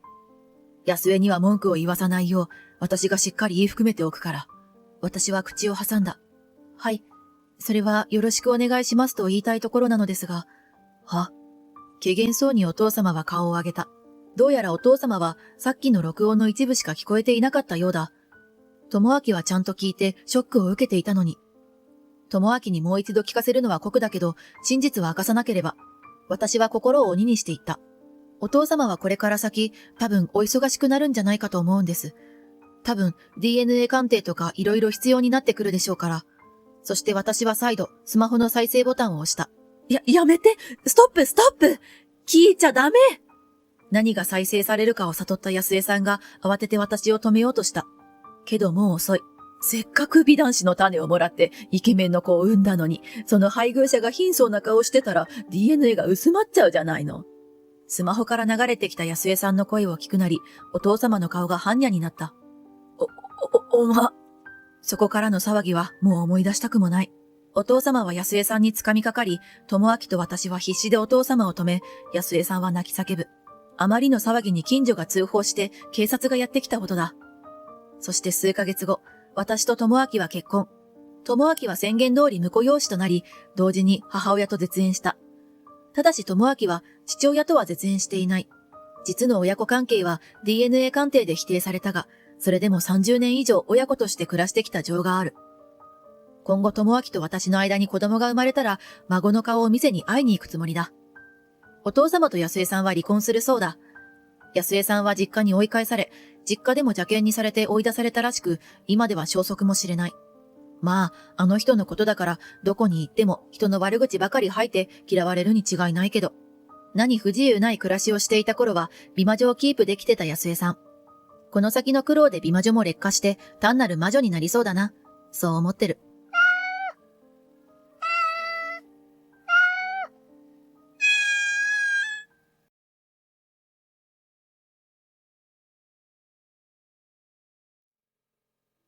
Are you quitting your job, Anyo-san? What, is she trying to take my place? Why? What did I do? What is it that you don't like so much? Moreover, I have caused trouble many times even at my beloved workplace, and before I knew it, tears were flowing. What saved me was a word from a certain person who told me the beginning of his life. I am Sayaka Aquino. I am 26 years old. I met my husband at a publishing company right after graduating from university. It has been almost 2 years since I married Yoshi. Since we work for a small company, we were officially recognized by the company even while we were dating. Even after getting married, we have been working in the same department without any transfers, and we are living a busy but very happy married life. My husband, Yoto, is a senior who is 2 years older than me, and we have become closer as we have been taken care of by him many times at work, and he proposed to me on our 2-year anniversary. In addition to our friends, many colleagues and important people from work also attended our wedding, and it was a very grand ceremony. My parents-in-law were also very kind and always loved me like their own child when we met. At the wedding, she cried even harder than my parents, thanking me for marrying her. The wedding ended without incident, and a few months later, we decided to have a dinner party with my in-laws again. I had been to the family home several times before we got married, and I have become very close with my father and mother. This time, my husband's younger sister Mika, who was unable to come to the pre-wedding meeting due to work, decided to join us. Mika, who I met for the first time at the wedding, gave me a cool impression of not saying much. She graduated from Tokyo University and seems to be working for a famous company, and she said she is a little proud. I wasn't able to talk much during the ceremony, so I hope we can gradually get closer to each other. That's what I thought. On the day, after buying macarons as a souvenir that I heard Mika likes, my husband and I arrived, and my in-laws had just arrived at the store. Mika seems to be a little late for work. Please go in first. I entered the store and was shown to my seat by my father-in-law's words. Today I tried the Chinese course meal. You can choose your favorite main from this. Sayaka-chan is a Sabuda. Moreover, the trash and mother-in-law are shy. My father-in-law immediately said, no, Sayaka-chan likes spicy food, so today we might have shrimp chili. He showed me the menu and laughed. Sweet. I had spicy Indian curry for lunch today. So I think I'll choose Chinjiroshi tonight, which is less spicy, Yoshito said proudly, and we all laughed at his proud face. I'm really glad I got used to being the daughter-in-law of my parents-in-law. Just as I was thinking that, the door to the private room opened with a sharp bang and Mika-san appeared. Good evening, Amika-chan. I greeted her, but Mika-san quickly sat down at her seat and suddenly said, is that lame god bag a gift? I only eat macarons from Marie and Ginza, so you take that trash home with you. I was just stunned, unable to comprehend the situation and unable to say anything. Mika, why don't you stop? Everyone else seemed to do the same thing, so my father-in-law warned her a little later, but Mika just looked away. Come on, let's all order for now. My mother-in-law said in a bright voice, and rang the bell to call the waiter. So, I graduated from Tokyo University and work at a famous junior high school, but who are you from? What's your educational background? As I was eating my favorite shrimp chili, Mika suddenly started asking me questions. My educational background is a little complicated, but actually, I started helping my parents' business a little after graduating from a local junior high school, and when I started to talk to Mika politely, Mika immediately started yelling.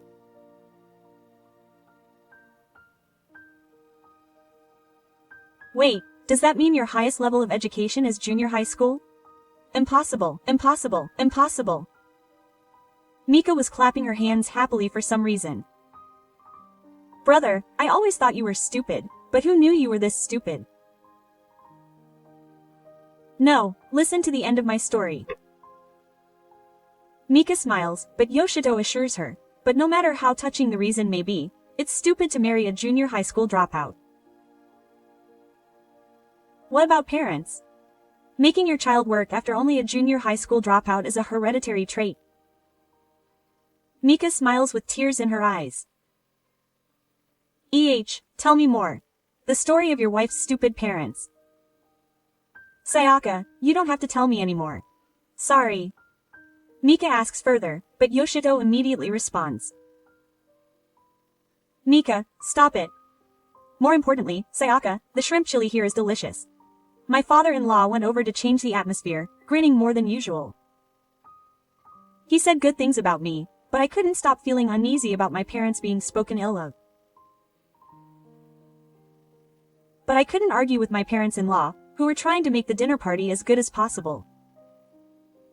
Why you're right. The spiciness is just right and it's very delicious. I'll work too, he replied cheerfully. HMPH. If it goes on like this, I'll look stupid. I'm going home. Was everyone's purpose to make Mika an evil dog? Mika suddenly got up from her seat in the middle of the main course. She came over to me and said, I love the shrimp chili here too. She suddenly picked up a bottle of rice from the table and started pouring it over my shrimp chili. The moment I saw her grinning face, I immediately knew this was not kindness. My shrimp had turned into a pitiful, bright red lump. Quote, Hey, Mika, you're Going to get angry, my father-in-law said, yelling, "What are you doing?" But Mika didn't care and just grabbed her things and left. I'm sorry, Sayaka. There were tears in my sad mother-in-law's eyes. It's okay. I managed to reply, but I don't think I could hide the look of despair that I had gotten myself into for the first time in my life. One day, sometime after the terrible dinner party, I was working at my computer as usual. Today, Yoshitomo, who was out on the road, was going to be a reporter around noon, so we had arranged to have lunch together during the break. I have a meeting in the afternoon, so I have to get everything done by lunchtime. The sound of typing echoed pleasantly here and there in the quiet car. Then, suddenly, the entrance door slammed open, breaking the silence.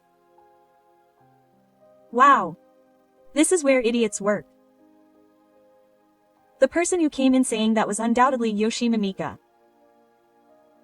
Oh, sir, what is your business? A female employee near the entrance hurriedly stopped Mika. This is what I am. I'm Akino Mika from CX Global, a top-class company that specializes in selling products. Saying that, Mika proudly handed over her business card, as if to show it off. Hey Mika, excuse me. This is Yoshimami. I hurriedly ran to the entrance. Ignoring my attempts to stop her, Mika continued to walk through the office. Are you still using the fax? That can't be wrong. Paper colon? Oh no, this is a museum. Mika-san looked around and made one statement after another to try to dominate. The sudden event made all the employees stare at her with confused expressions. Mika-chan, what are you doing here? Go home quickly. I begged her desperately, but I couldn't help but be curious about the company where my beloved brother and sister work. It feels like the scent of the Showa era is nostalgic. I don't know about the Showa era, but Mika-san's momentum was unstoppable. And my brother is like a junior high school dropout. I may not be of any use, but please be lenient with me. Just then, Yoshi came back from the outside. Oh, big brother. Mika ran up to Yoshito with a tired voice. I'm worried that I'm causing trouble for everyone. Stop it. I'll call dad and mom too. Go home. Yoshito's appearance somehow managed to drive Mika out, but we were no longer in the mood for lunch. A few months had passed since the day Mika stormed into the workplace. At this time, all we could do was apologize profusely to all the employees. Still, the kindness of everyone who laughed and forgave us, saying that it must have been hard, was a relief. However, there were some problems with the upper management, and we were transferred to a different office to prevent trouble. We had been working together since I was hired as a new graduate, but we ended up working in different workplaces. It was lonely, but we had no choice but to regain trust through work. With that in mind, we each continued to work hard in our new environment. However, an incident occurred that completely changed the daily life that we were almost regaining. That week, I got sick for the first time in a while, and we both took about 3 days off at the beginning of the week before coming to work. Good morning. I'm sorry for the inconvenience. As I said this and headed to my desk, I felt something was off. My desk was much tidier than usual. I heard the employees whispering, looking my way. Then one of my colleagues called out to me, "Anyo-san, are you quitting?" Quitting? She continued as I couldn't keep up with what was going on. Yesterday, just before the training session, I got a call from the resignation agent, and my manager was surprised to hear that Anyo-san wanted to quit. But what's that? I have no idea what it is. Seeing me confused, my colleagues looked even more confused. Then the manager came to work and ran up to me. Anyo-san, what's going on? You're quitting suddenly. Please explain what's going on. And you even used the resignation agent to keep it a secret from your husband, Yo-kun. Was there something wrong with you? Wait a minute. That was all I could do. Not understanding anything at all, the manager looked at my pale face and said, "Maybe you don't know what's going on." I don't know what's going on at all. This company is my favorite place. There's no way I'd leave it on my own, without even saying goodbye. I got a call from a woman claiming to be a resignation agent and she said, "I don't want to be in this old-fashioned, outdated company anymore. I'll quit without telling my husband, so please don't contact him or his office until the procedures are complete." Quote. That's what she said. There was one thing that the manager said that stuck with me. Do you have any recordings of the company's call history? When I played the recording that said it was a notification, I could clearly hear Mika's voice. She tried to take my place. Why did I do something? What do you dislike so much? Moreover, I caused trouble many times even at my favorite workplace, and tears started to flow without me realizing it. My manager, who is always kind, was flustered by my tears, which he had never seen before. I'm sorry, Akino-san. Yesterday was such a sunny day that I accidentally believed you.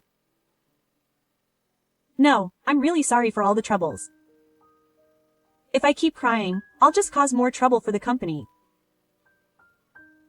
I put more strength into my clenched fists. I'm sorry again, but I'd like to ask for a little time. I will definitely come back. I took a little longer leave from work and spent that time helping out with work in Gifu at my father's house. In fact, my father-in-law is a famous publishing company and has a career as a capable editor, and is now the vice president. My father-in-law, who works from home and attends many meetings, is very cool. Mika has always thought that publishing companies are old-fashioned.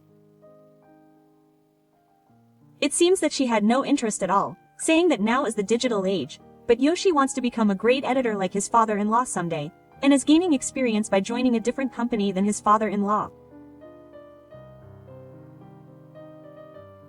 Even though I was given time off, I love working with books, so I was able to forget about the bad things while helping my father-in-law with his work. One day, Kamika, who had heard the rumor from somewhere, showed up at the father-in-law's house. "Oh, you were forced to quit your favorite job. You're only a junior high school graduate, so you're probably getting in the way of the company after all, right?" Kaiko number 1, Mika attacked me with a smile. It seems that she is planning to get away with being a resignation agent after all.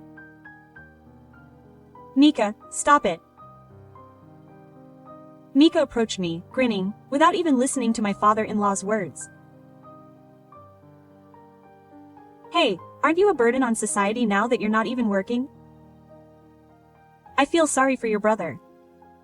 Mika couldn't stop talking after marrying such a useless person. Your presence itself was causing a halt at the company. I need to refine myself a little more and commit my way of life to Phi. Seeing me unable to say a word, Mika looked at me with a frown. I see, a junior high school dropout can't even speak simple English. I'm sorry. My father-in-law, who was sorting out the documents after hearing Mika's words, glanced at me. I'm sorry. Seeing me looking down without knowing what to say, my father-in-law said. Sayaka-chan, I want to create some English materials, so can you help me? I see. Dad. Yes, Mika looked a little surprised when she saw me replying cheerfully. What are you talking about, Dad? That's probably impossible. I see. Dad, oh no, do you realize that even your dad is being mean to you? Mika started laughing on her own. Yes, it's impossible. A junior high school graduate who can't speak English is trying to show his incompetence here. Dad, hey, do you know Sayaka's educational background? So she's a junior high school graduate. She can't speak English. She can't work. She's a junior high school graduate who got fired from her company. Mika, it's true that Sayaka's educational background in Japan is up to junior high school, but after that she went to high school in America and graduated from an American university. I have a lot of confidence in her English ability. Mika stopped moving at her father-in-law's words. There was silence for a while. But, you said you helped her right after graduating from junior high school. What was that? So that was a lie? You're a liar, aren't you? Mika stiffened her face but still retorted. Mika, you know that high schools in America basically start in September, right? Apparently, she helped her from the time she moved to America when she graduated from junior high school in Japan until she started school. My father-in-law went to Mika on the way. Sayaka's parents run a translation company in 2 locations, the United States and Japan. Mika started to open and close her mouth. I'm sorry. The previous sentence also felt very strange in English, and not many people at the company use that word, so I couldn't understand it right away. Halation is the English word for halation, right? It's a term used in photography when there is too much light and the flying object becomes blurred.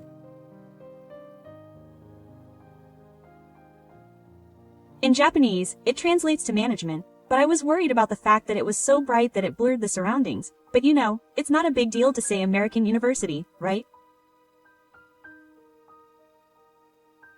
Well, if you live in America for a while, you'll go to an American school. That's right. I'll do the same. Did she feel like she found a long-term partner? Mika said, her face a little brighter. Even after all this, she still seemed to want to look down on me somehow. Do you know Harvard University? Mika's eyes widened as she heard my timid words.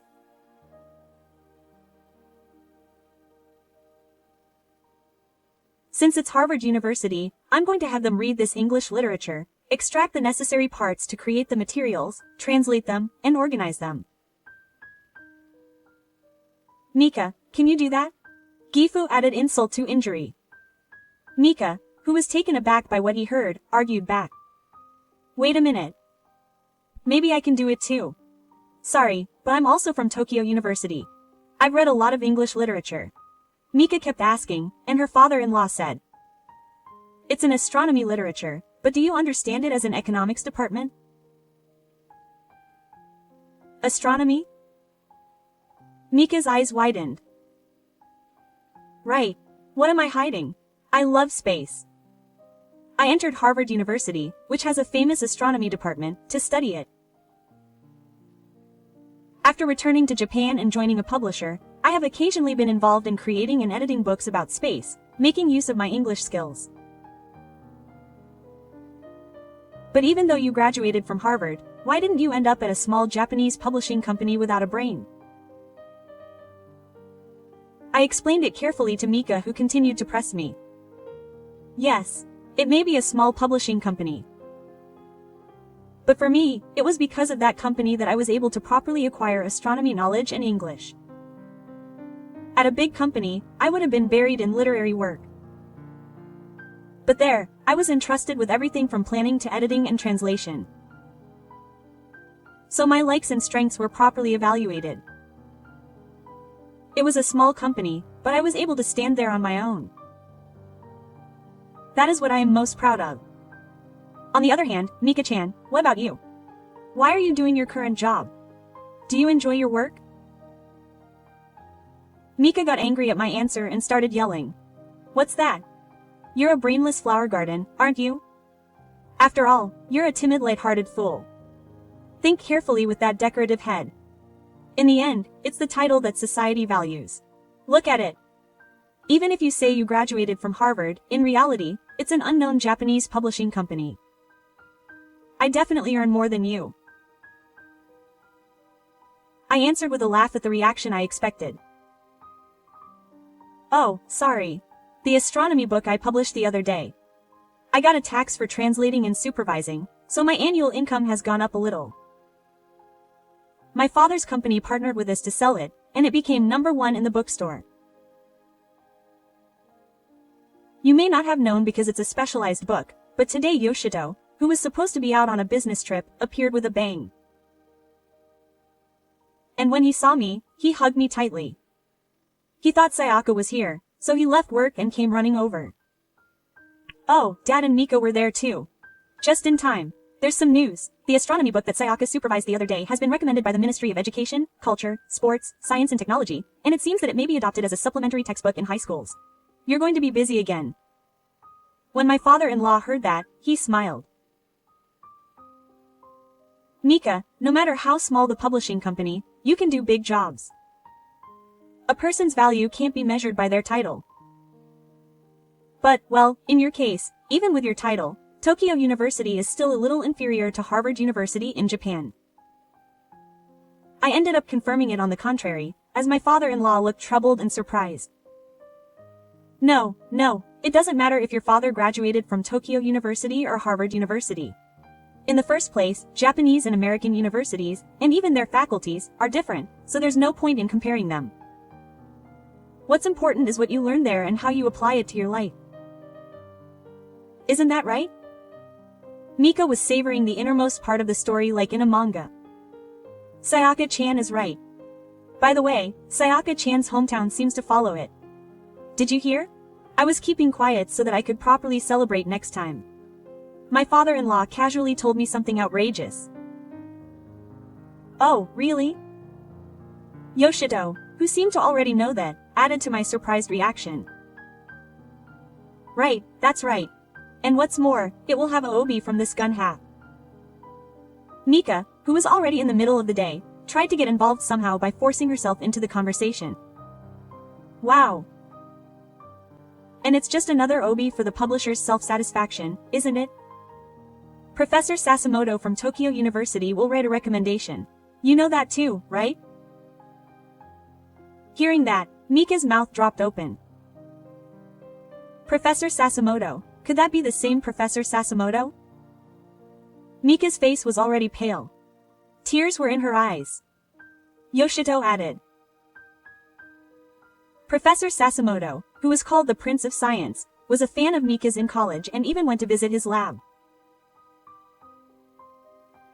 In fact, he knew a big shot at my father's company, and Sayaka's translation supervisor had been checking my work all this time. Mika just stood there with her mouth open. He said that he wanted this book to reach more young people with an interest in space. He even said that I not only studied at Harvard, but also had the ability to convey that to readers. That's a nice evaluation. I answered my father-in-law, who was smiling happily as if it were about me. I'm honored. But I'm happiest when my knowledge and experience are useful to someone, rather than being oriented toward my academic background. My father-in-law turned to Mika and said in a stern tone. Mika, what you did was just jealousy. You are no match for the person who looked down on you as a junior high school dropout, both in ability and humanity. I'm ashamed of you as a family. Let's keep our distance. Then my mother-in-law, who had been outside the door for some time, came in, apparently having been listening for some time. She was shedding tears.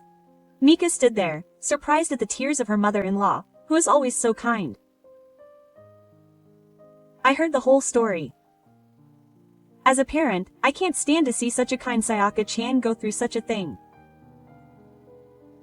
I thought it would be hard to live like a bird, so I sometimes help her with the housework and gave her some pocket money, but I'm going to quit sinning. Mom, that's a lie, isn't it? Mom has always been on my side. Mika, who was distraught at her mother's appearance, added to her mother-in-law.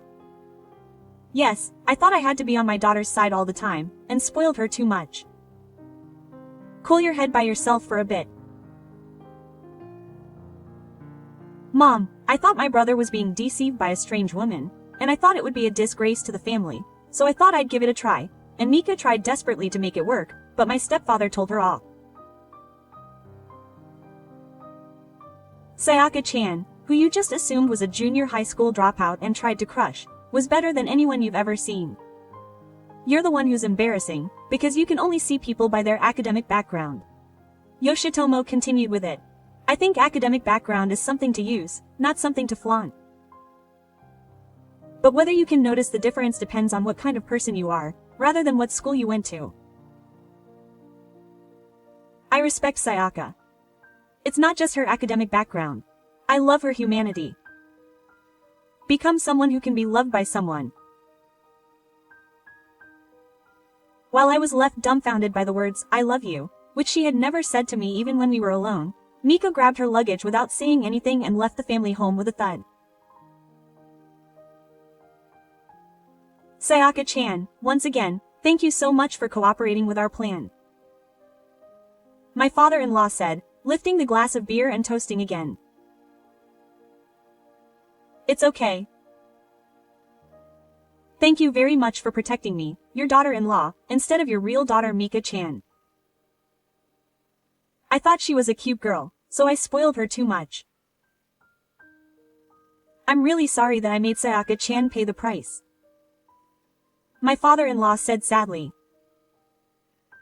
My parents-in-law and my mother-in-law were angry at Mika ever since she came to the company.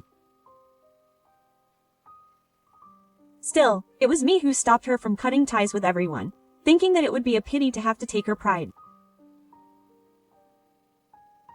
I felt that it was my fault that Mika had caused the second incident of predicting the resignation agent because of that lenient response.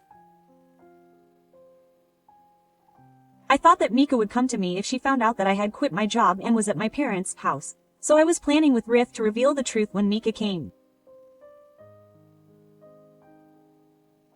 After that glance from Mika, several things moved quietly but surely. First of all, it seems that Ki's father was not lying when he said that he could no longer treat Mika as a family member, and since then Mika was no longer invited to family gatherings. A few months later, there were some outrageous comments in the publication reviews. The things she translated were published without her permission. They were so vicious that a request for disclosure of information was made and the poster was identified as Mika.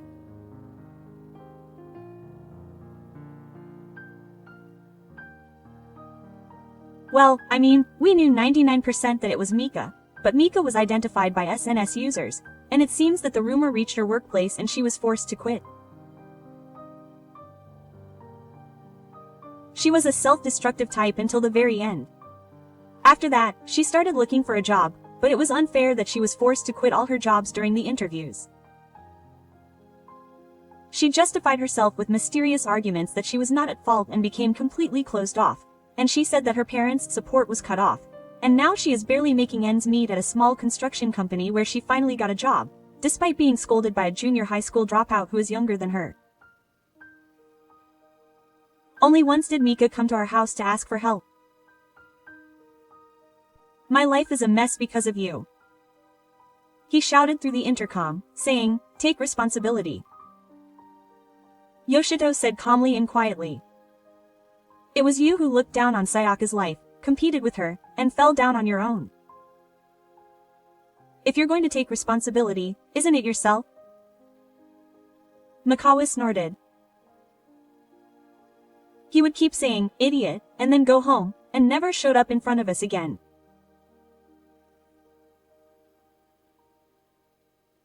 As for myself, when I returned to the company after my vacation, everyone was waiting for me in a celebratory mood despite the inconvenience I'd caused.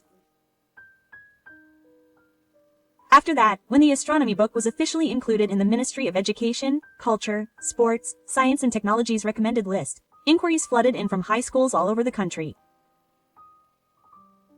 The company set up my translation supervision team as a new independent department, and reassigned Yoto to the same department as me as a sales representative. The couple teamed up and started hosting events to observe the starry sky with their children, and their bond with Yoshido has deepened even further. I couldn't have come this far without Sayaka. Every time I heard such words from everyone in the department, I felt more confident in the path I had walked.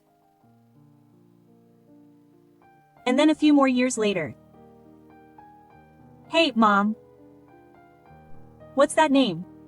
My daughter, who is 3 years old and sitting on my lap, looked up at the sky and pointed. That's Vega. Vega is one of the brightest stars in the summer night sky. It's very far away, but many people have looked up to it since ancient times.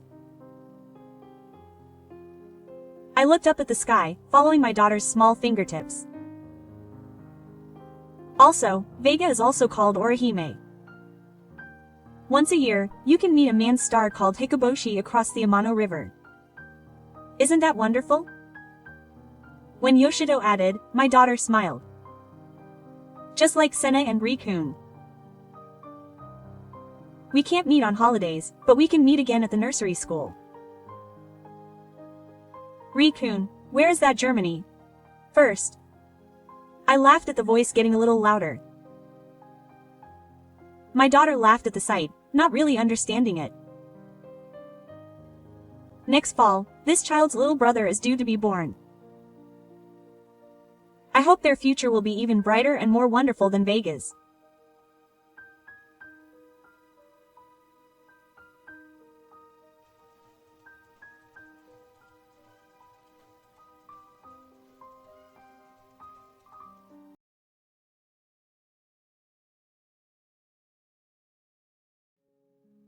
一見いい人」ってタイプ、裏がある場合が多い。完璧な人間なんていないけれど、もやっとさせてくる人間には問題がある。根拠のない自信って信用とは直結しないよね。なんて学習したエピソードである。本当にできる人の背中ってかっこいい。私の名前は島田遥香、32歳だ。都内まで電車で1時間ほどかかる寂れた郊外で父と二人暮らしをしている。夢の一人暮らしを満喫していたこともあるけれど、数年前に父が体を壊したことで実家に戻り、以来そのまま地元に居ついてしまっている。もともと住み慣れた土地だし、特に不便もないから問題なし。母は私が中学に上がる前に兄を連れて出て行ってしまった。そんな母も数年前に病気で亡くなったという。時の流れとともに生活も変わっていく。とは言うけれど、結局のところ、私はこの町に戻ってきたのだ。綺麗に剥げてしまった父が頭をポリポリかいていた。小さな背中は昔も今も変わらないままだ。どこにでもあるような広告代理店に勤めている私。そこで知り合った営業部の先輩である川島俊彦さん。入社当時から私を気にかけてくれていて、何かと面倒を見てくれていた彼といい感じになって、今や婚約者である。はるかちゃんと一緒にいると自然体でいられるんだよね。なんていう俊彦さんは一言で言えば人たらしだ。フットワークが軽く、誰とでも仲良くできる八方美人なところもあるけど、嫌味はない。彼の家に行って手料理を用意すれば、美味しいしか帰ってこない、なんてこともなく、ちょっと味濃くねと素直に意見も言ってくる。そんな感想に自分でも素直に認めてしまうのだ。ごめんね。なんて私が言えばにっこり笑顔を見せて、次は俺が作るよ。そう笑い飛ばしてくれる。しかも彼はあまり料理が上手ではない。だから二人で楽しく料理ができるのだ。そんな俊彦さんといると私も楽なのである。気負わなくていい。そんな気持ちにさせてくれる人だった。そんな人たらしには良くないイメージもあったりする。人を騙すなんて意味合いも込められているからだ。まあ、一般的には好意的な意味合いで使われることが多いけれど。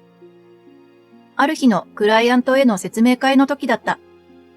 私が用意した資料をプロジェクターで映しながら解説していたとき、松本さんという仕事仲間の女性が制作した資料が私のものに混じっていたのだ。想定していない資料が映し出されて混乱してしまう私。それに声を上げてしまう松本さん。ちょっと現場がざわついてしまったその時。さりげなくアピールしてくる手腕、なかなかだね。なんて俊彦さんが前に出てくるのだ。私は目を白黒させることしかできない。この資料はあれですね。松本さんのかな？だよね。そう言って彼がトスを投げると、涙目の松本さんが申し訳なさそうに頭を下げる。ちょっとこの資料を見てください。このグラフを見る限りですね。なんて、彼は松本さんの資料で営業を始めてしまうのだ。混じった資料をその場で解説してしまい、クライアントの注意を引きつけてミスをうやむやにしてしまう俊彦さん。このスキル自体はすごいと思うし、臨機応変に対応してミスを上書きしてしまうフォローと言えるんだけど、これ、私の営業なんですけどね。結果、俊彦さんの株が上がって、その上松本さんに感謝されるというオチなんだけど、私の仕事はほぼスルーされてしまうのだ。はるかちゃん、グッジョブだよ！なんて彼が言う。何がグッジョブなのかわからない。川島さん、すっごい頼りになります。でしょでしょ？松本さんに感謝されて、デレデレの俊彦さん。なんだろうこれ。面白くない。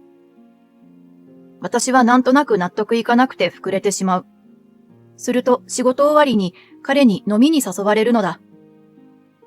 今日は大変だったね。お疲れ様。とかなんとかねぎらってくれるんだけど、なんだか手よくごまかされてる気分になるのである。なんだろう、もやもやする。資料混在事件からしばらくして仲間内で飲みに行った時、私や松本さんといった女性陣は後から飲み屋に合流した。お店に入ったはいいけれど、仕事終わりの居酒屋は人でごった返していて、先に集まっていた男性陣はテーブル席で縁も竹縄状態で盛り上がっている。そんな中に俊彦さんの後ろ姿を見つけ、そこに歩み寄ったその時だ。好きなところ？そりゃあ、顔だね。なんて、彼の言葉が聞こえてきたのだ。ん？好きなところ？顔？それと、お手伝いさんみたいな。へ？お手伝いさん？一体何の話だろうか。なんて近寄ると、私に気づいた同僚の神田さんが、罰の悪そうな顔をするのだ。そんな神田さんの表情に気づいた俊彦さんが振り返る。そこに私の姿があるわけだ。一瞬固まった彼の表情。何の話してるの？ただでさえガヤガヤとお客さんの会話が飛び交っているのだ。話の前後がわからない以上、これくらいの質問しかできない。いやー、はるかちゃんが料理上手って話を、な。そう振られた彼の言葉に、なんて神田さん。他の男性陣たちも合わせて適当に笑っていた。さも苦々しく。私が料理上手？それがお手伝いさんとどうつながるのかしら。あと好きなところ。顔？どうも腑に落ちないのである。一体何の話を。はるかちゃんの得意料理はビーフストロガノフだもんね。なんて、俊彦さんの満面の笑み。確かにビーフストロガノフはうまくできたけど、一回しか作ったことないし、得意料理とは言えないんじゃないかな。なんか腑に落ちない。ビーフストロガノフってどんな料理なんですか？そう振ってくるのは松本さん。サワークリーム入りのビーフシチューみたいな、とかなんとか私が説明し、料理話に切り替わっていくのだった。そんな話を広げてみんなを笑顔にしていく彼の口のうまさ。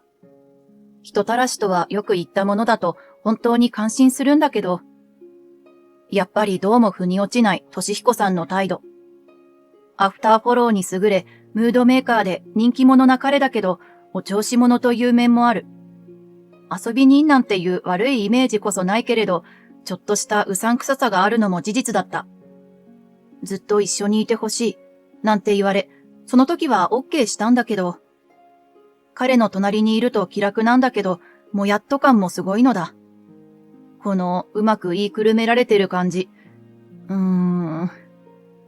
同僚に聞いてみるとみんな口を揃えていい人という。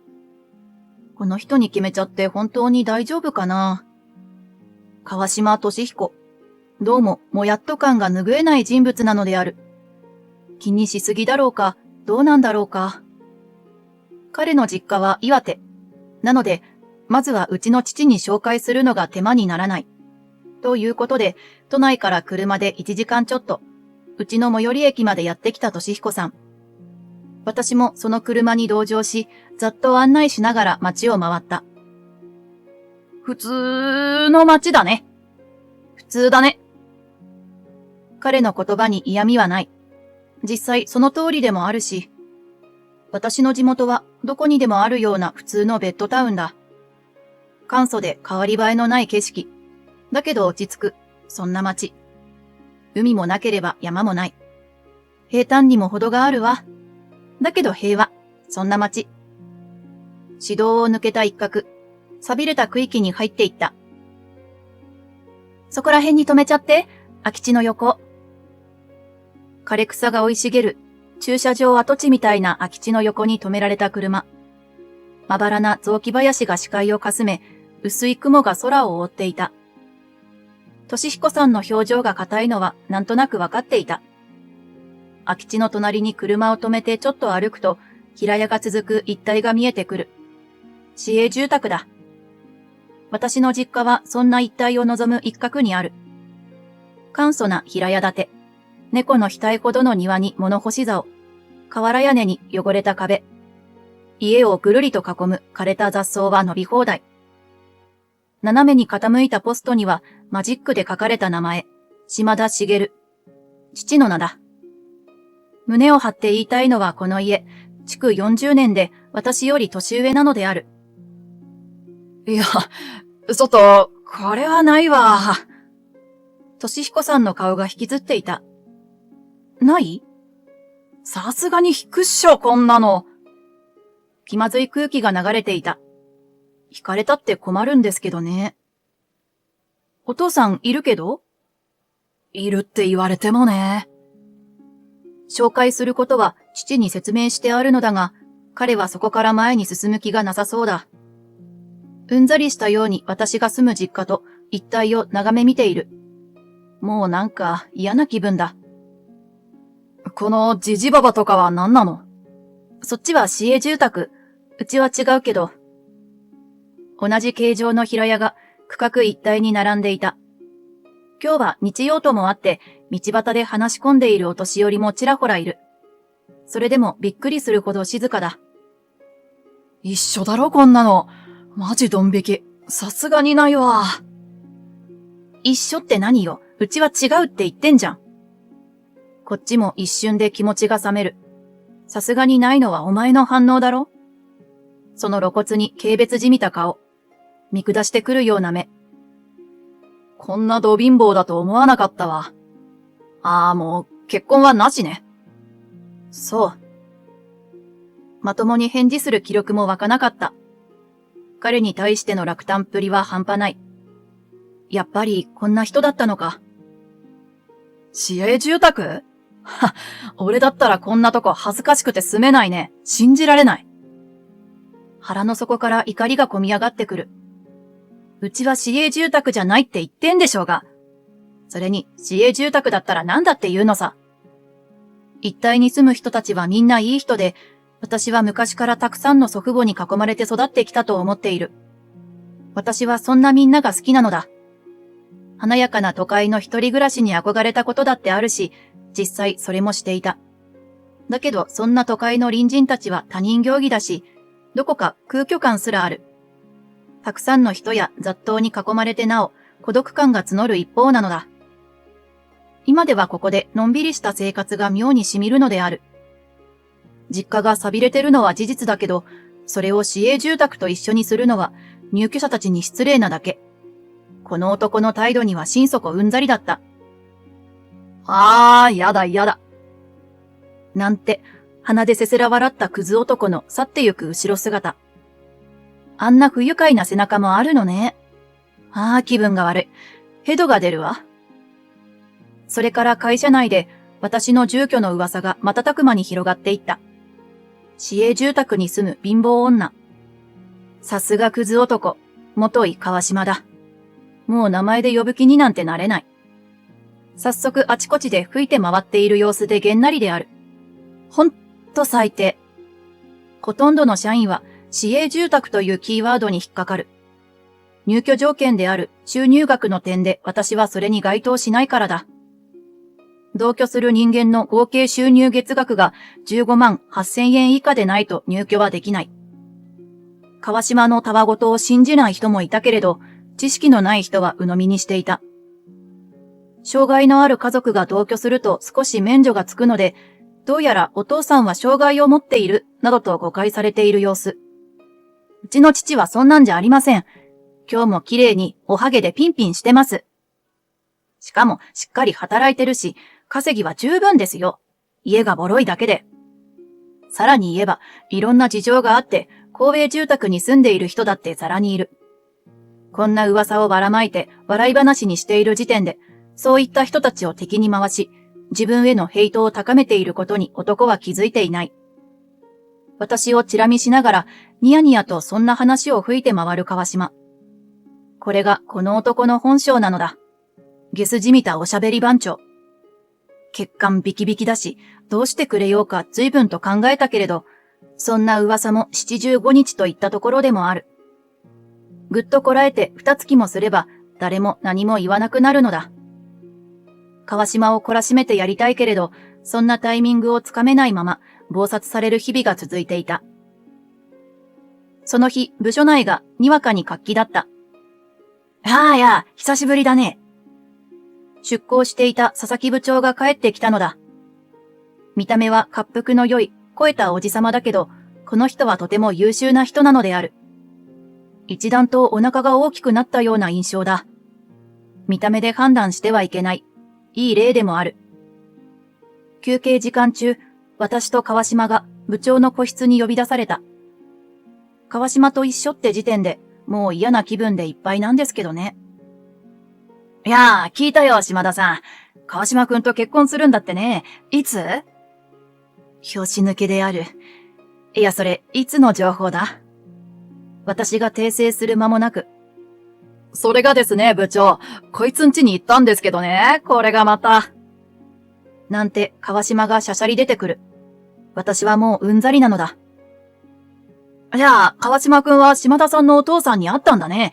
ラッキーだな、君は。部長の言葉の意味がわからなくて、川島はポカンと口を開いた。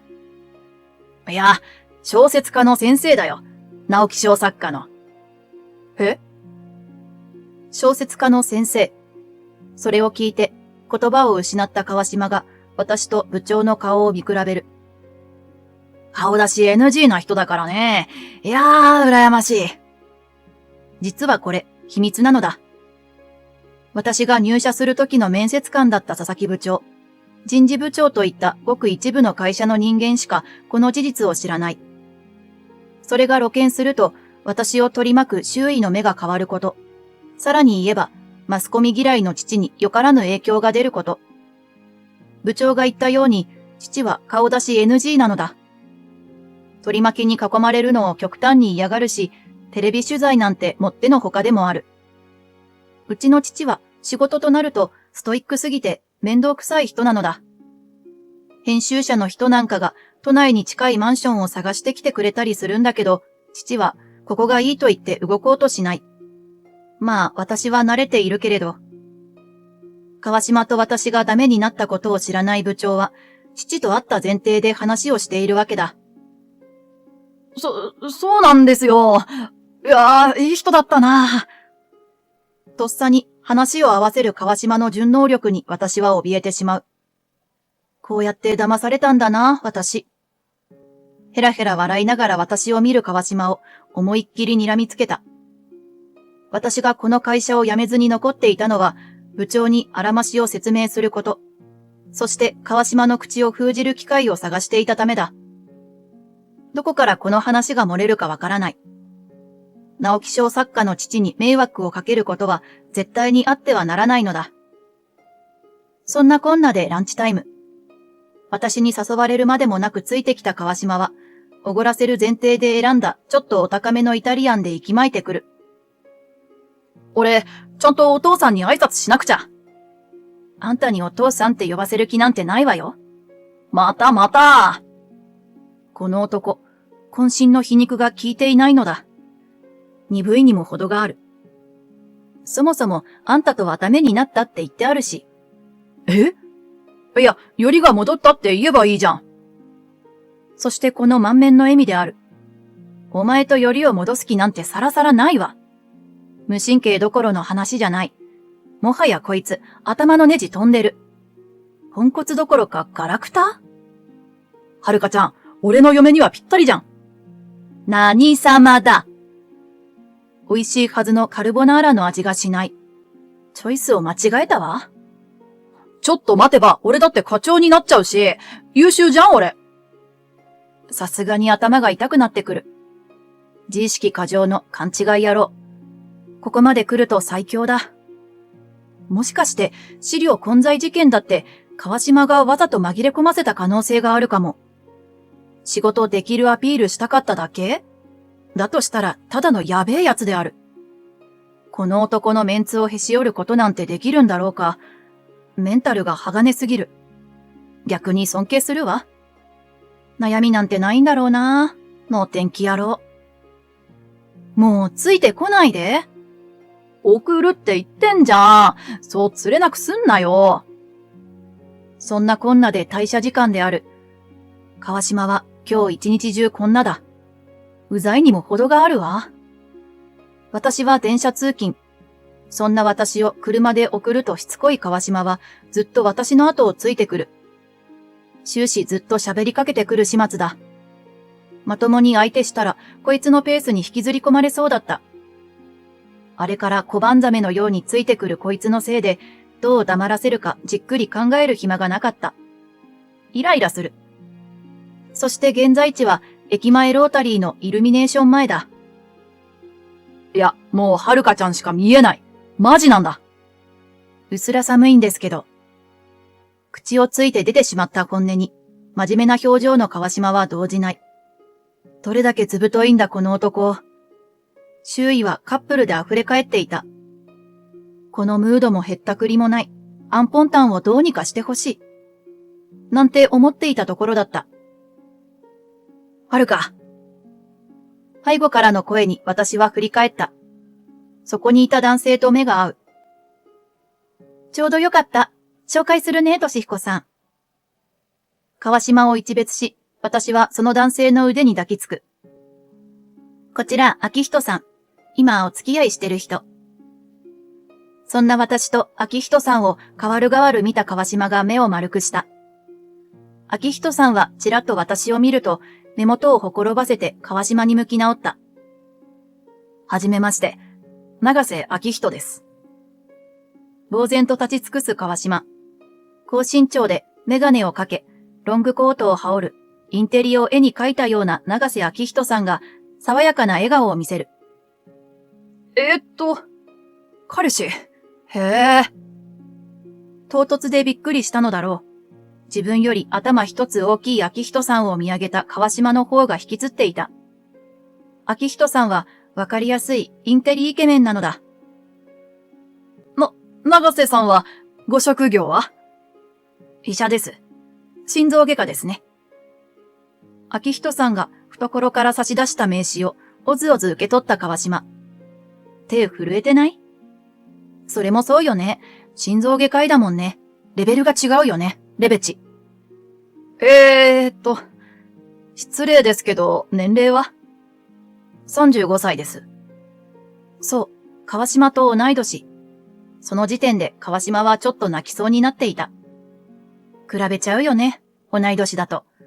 自分のこと優秀とか言ってたもんね。自意識過剰男。出身校は？あ、やっぱそれ聞いちゃう？慶応の医学部ですね。川島の顔面が崩壊した。セール品のスーツとこじゃれたコートを着ている川島だが、昭仁さんは全身高級ブランドで揃っている。放つオーラが違うのだ。生きってる川島と違い、昭仁さんは堂々と胸を張って自信に満ち溢れている。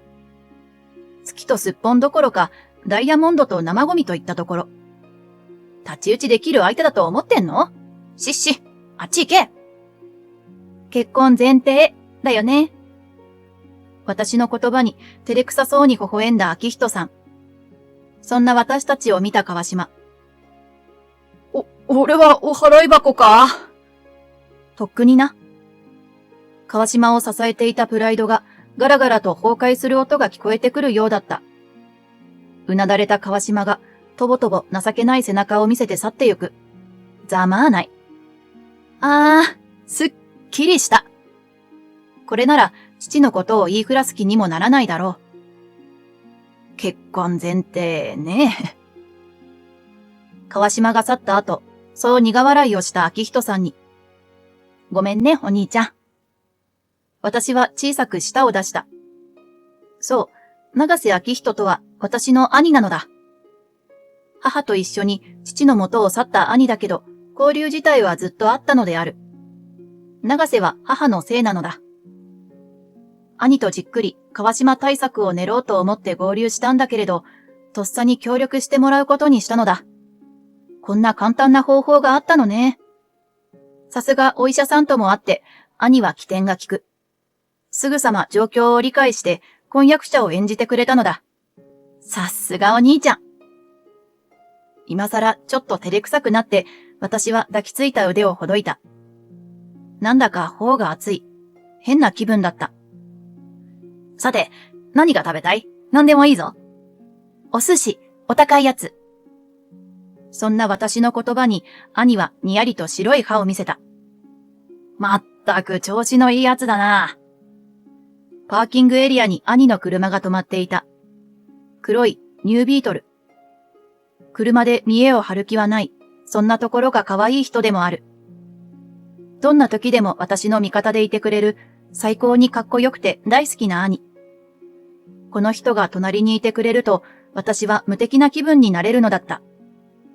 自信に満ち満ちた兄の背中がとってもかっこよかった。ほどなくして川島は会社を辞めた。そして何を勘違いしたのか起業してしまう。自分の営業能力を駆使して一発当てよう。そんな目論みは私を見返すことと兄への当てつけがあったようだ。やめとけってよっぽど言ったんだよ。神田さんが語る。結果は惨敗だった。調子が良かったのは最初の半年程度。後に経理がガタつき、あれよあれよとアイディアを競合企業に吸収されて行き、1年ちょっとで倒産。なくなった資金を投資で回収しようとして失敗。そしてギャンブルに走って破産。この男、経営能力はからっきしだったのだ。